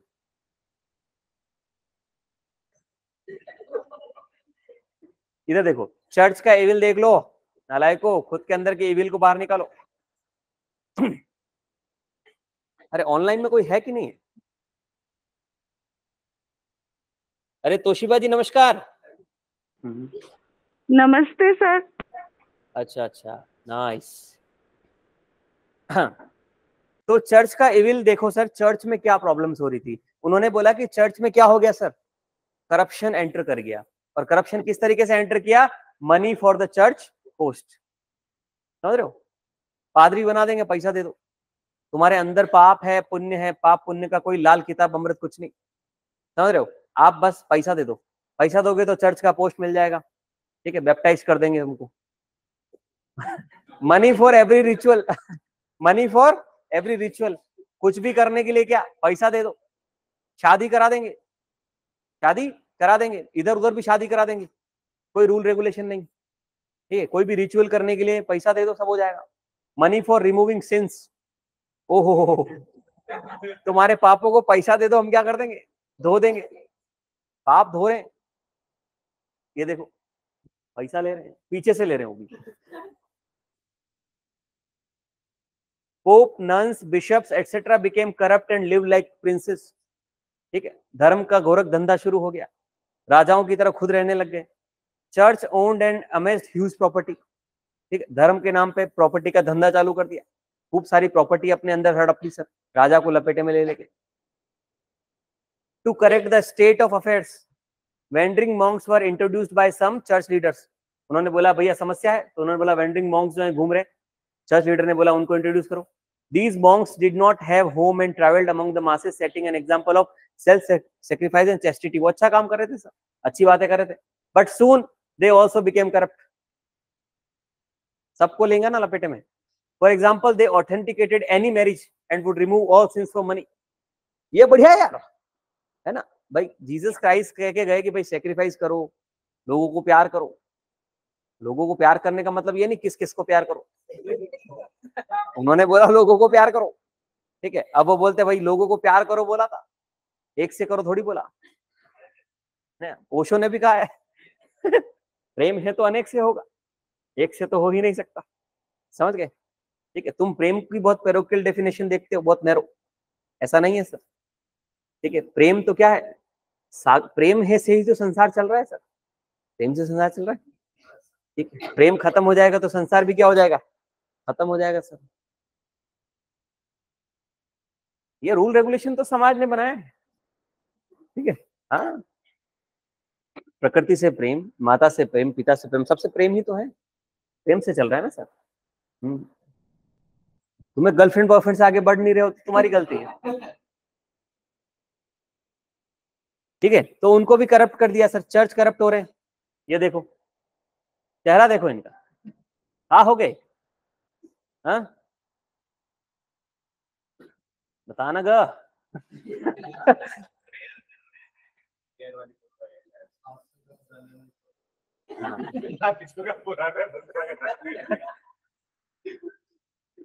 हो जाएगा चेंज, ठीक है, इधर देखो नहीं, ये एक तो एक्चुअली क्या हुआ ना, ये मेडाइवल टाइम की चर्च में ये दिक्कत हुई थी, और ये दिक्कत होने के बाद अभी हम आएंगे कि मॉडर्न टाइम्स में जब आप वापस प्यूरिफिकेशन वाली फॉर्म में आए, देन यू फाउंड कि चर्चेस के अंदर जितना करप्शन था वो करप्शन क्या हुआ सर, रिमूव हुआ, ठीक है, ये और ये सेम चीज ये सिर्फ एक रिलीजन से एसोसिएटेड नहीं है सर, कि भाई चर्च के साथ ये हो रहा था, चर्च के साथ इस ड्यूरेशन में हुआ, आप आएंगे आप आगे देखेंगे टेम्पल्स के साथ भी ये हुआ सर, टेम्पल्स में भी करप्शन बढ़ा, आपने एंशिएंट टाइम में देख लिया कि ब्राह्मणिकल हेजेमनी बन रही थी सर, वो मिस इंटरप्रेट करके क्या कर रहे थे, अपना खुद का वर्चस्व बना रहे थे, अनटचेबल्स के साथ दिक्कत हो रही थी सर, कर रहे थे, डिस्क्रिमिनेशन हुआ सर, प्रेजुडिसेस क्रिएट हुए, तो ये 1000 साल जो थे चर्च में करप्शन हो रहा था, चर्च से आगे आप बढ़ेंगे तो आपको पता चलेगा कि वहां पे वापस प्यूरिफिकेशन वाला टाइम आया, जब रेनेसा वाला टाइम आएगा, जब रिफॉर्मेशन वाला टाइम आएगा, तो ये जो करप्शन है वो धीरे धीरे क्या हो जाएगा, खत्म हो जाएगा, और ये खत्म हुआ तभी तो आज तक वापस क्या है, चीजें सिस्टमेटिक चल रही है, मतलब होता क्या है ना, रिलीजन पर से प्रॉब्लम नहीं होती, रिलीजन में प्रॉब्लम नहीं है, क्रिश्चियनिटी पर से में प्रॉब्लम नहीं है, हिंदुइज्म पर से में प्रॉब्लम नहीं है, इस्लाम पर से में प्रॉब्लम नहीं है, जो लोग इसके ठेकेदार बन जाते हैं ना, जो लोग उसको उसके कंडक्ट को क्या कर देते हैं, उस कंडक्ट को करप्ट कर देते हैं, वहां से रिलीजन का क्या होता है, थोड़ा सा डिमीनिंग होना शुरू होता है। It is not about single religion, it is about every religion. इस वर्ल्ड हिस्ट्री में अब क्रिश्चियनिटी की बात हो रही है, तो क्रिश्चियनिटी की बात हो रही है, जब हम वापस मॉडर्न हिस्ट्री में आएंगे तो हम देखेंगे कि बहुत सारी जैसे मनुस्मृति का हमने देखा था सर, मनुस्मृति में कई सारी रॉन्ग प्रैक्टिसेस थी सर, थी ना, हमने डाउरी वाला केस देखा था, कि डाउरी के बारे में क्लियर बताया था ना, कि मनुस्मृति के अंदर 8-9 तरीके के विवाह बता रखे सर, उस विवाह में क्लियर लिखा है कि जब ब्राइड जो है उसकी तरफ से ग्रूम के घर गिफ्ट जा रहे हैं तो वो ब्रह्म विवाह है सर, ठीक है, और इसमें नीचे लिखा है कि अगर उल्टा हो रहा है, अगर ग्रूम के तरीके से ब्राइड के घर गिफ्ट जा रहे हैं तो वो क्या है, दैत्य विवाह है सर। अब इस तरीके का अगर आप किसी स्क्रिप्चर में लिखा हुआ है तो वो तो कहीं ना कहीं रॉन्ग एग्जाम्पल सेट करेंगे सोसाइटी के लिए। तो कहीं कहीं तो चीजें हो सकता है फंडामेंटली गलत लिखी हुई है, और कहीं कहीं उसका इंटरप्रिटेशन क्या है, गलत है सर। डन। चलिए, और क्या हो रहा था चर्च में problem? Church was the only institute for education in the medieval time. Church जो थे वो एजुकेशन के इंस्टीट्यूट भी थे, but becoming a monk was the only future prospect for education offered. मतलब अगर चर्च में एजुकेशन ले रहे हो तो वो तुमको अल्टीमेटली क्या बना देंगे, मॉन्क बना देंगे। They taught in Latin which was not understood by common man. अब दिक्कत ये भी हो रही थी कि कॉमन मैन के पास कोई मैसेज जा ही नहीं रहा था, क्योंकि वो लैटिन भाषा में था और लैटिन भाषा डिफिकल्ट थी।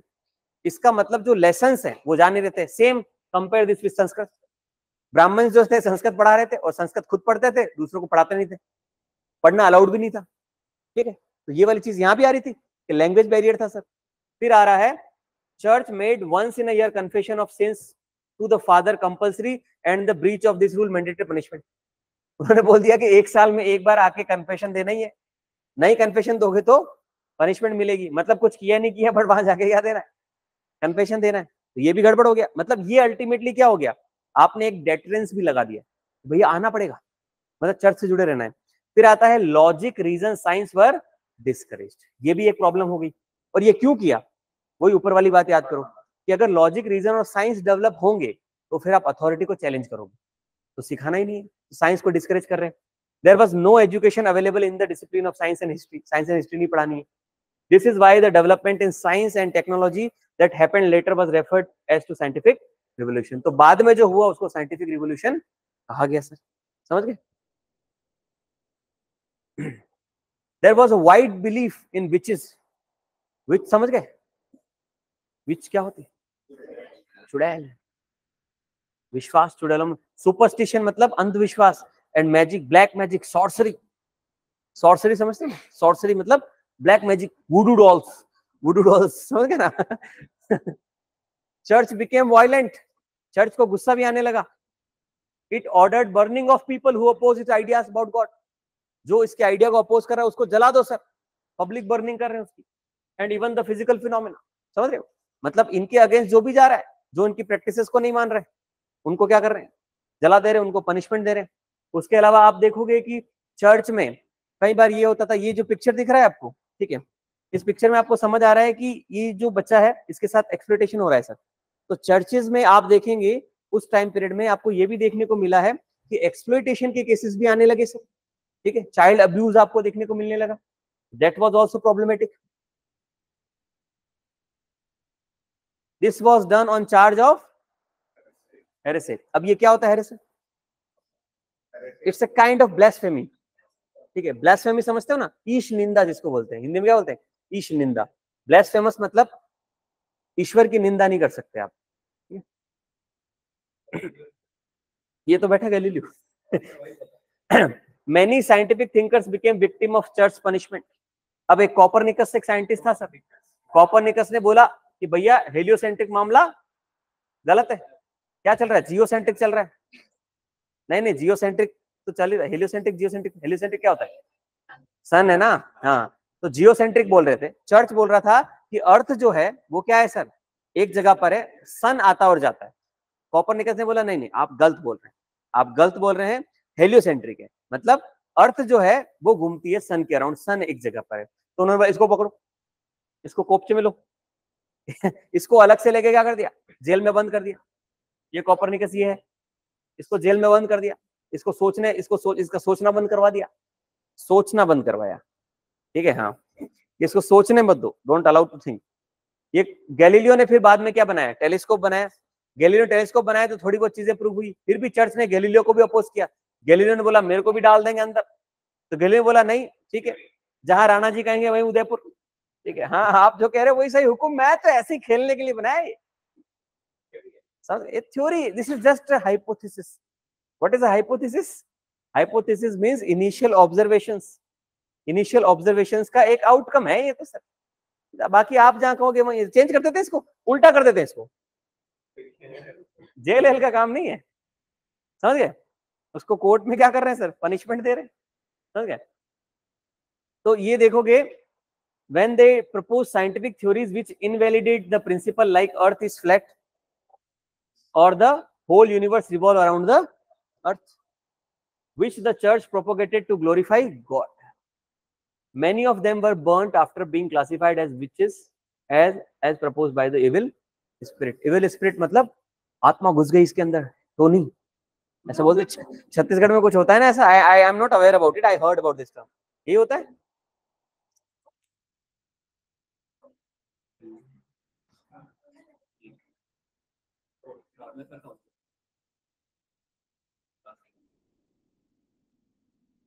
ठीक है, हाँ तो विच हंटिंग बोलते हैं ना, समझ गए सर. तो इस तरह की चीजें कर रहे थे. तो आपको दो चीज समझ में आ गई, फ्यूडलिज्म समझ आ गया और चर्च जो कर रहे थे एविल्स हमको वो समझ में आ गया. दो बड़ी चीजें समझ आ गई है. अब आ रहा है द चेंजिंग टाइम्स. अब चेंजिंग टाइम्स मतलब बदलाव आया सर, और वो बदलाव जो है वो इस फॉर्म में आया. अभी मैं मॉडर्न टाइम्स में नहीं जा रहे हैं, मॉडर्न का ट्रांजिशन देखने वाले हैं. और इसमें क्या बदलाव आ रहा है. फ्यूडलिज्म चमक गया ना, चर्च क्या कर रहा है, चमक गया. अब चेंजिंग टाइम में पहला आ रहा है emergence of trade towns and cities, मतलब बदलाव हो रहा है और ट्रेड टाउन्स और सिटी पिक्चर में आ रहे हैं. फिर क्या हो रहा है, change in the method of production. Production का मेथड चेंज होगा, गिल्ड सिस्टम आएगा सर. गिल्ड क्या होती है सर. हाँ, गिल्ड मतलब कि जो एक प्रोफेशन के लोग हैं वो अपना ग्रुपिंग करते हैं और थोड़ा सा स्पेसिफिक जाते हैं. स्पेसिफिक मतलब जैसे एग्जांपल के लिए 4-5 पॉटर्स हैं, ठीक है, वो पॉटर्स कह रहे हैं कि यार अपन कुछ अच्छा करते हैं तो वो एक गिल्ड बना लेते हैं. तो थोड़ा और अपनी आर्ट को क्या करते हैं, निखारते हैं और अपने बिजनेस को क्या करने की कोशिश करते हैं, बढ़ाते हैं. ठीक है, अखिल भारतीय स्वर्णकार संघ ये गिल्ड है सर. इसमें सारे इंडिया के जो स्वर्णकार हैं, जो सोनी है, वो सारे लोग मिलकर काम करते हैं. अखिल भारतीय ऐसा ही कुछ और संघ है सर, है ना.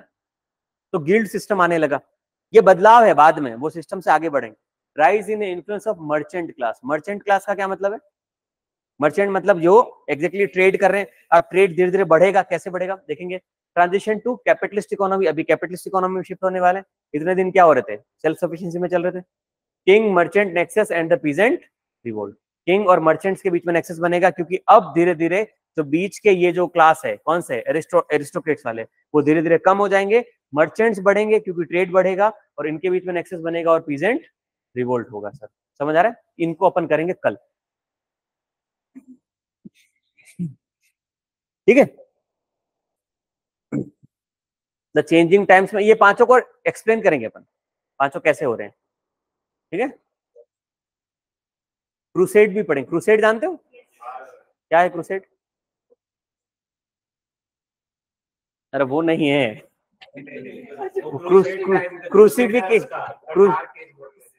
क्रूसिफिकेशन नहीं बोल रहा हूँ. हाँ, क्रिश्चियनिटी वर्सेस इस्लाम. क्रिश्चियनिटी वर्सेस इस्लाम का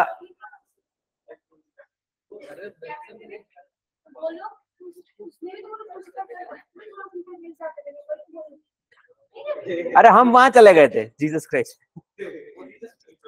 ठीक है, चलिए मिलते हैं कल, मिलेंगे. Bye bye.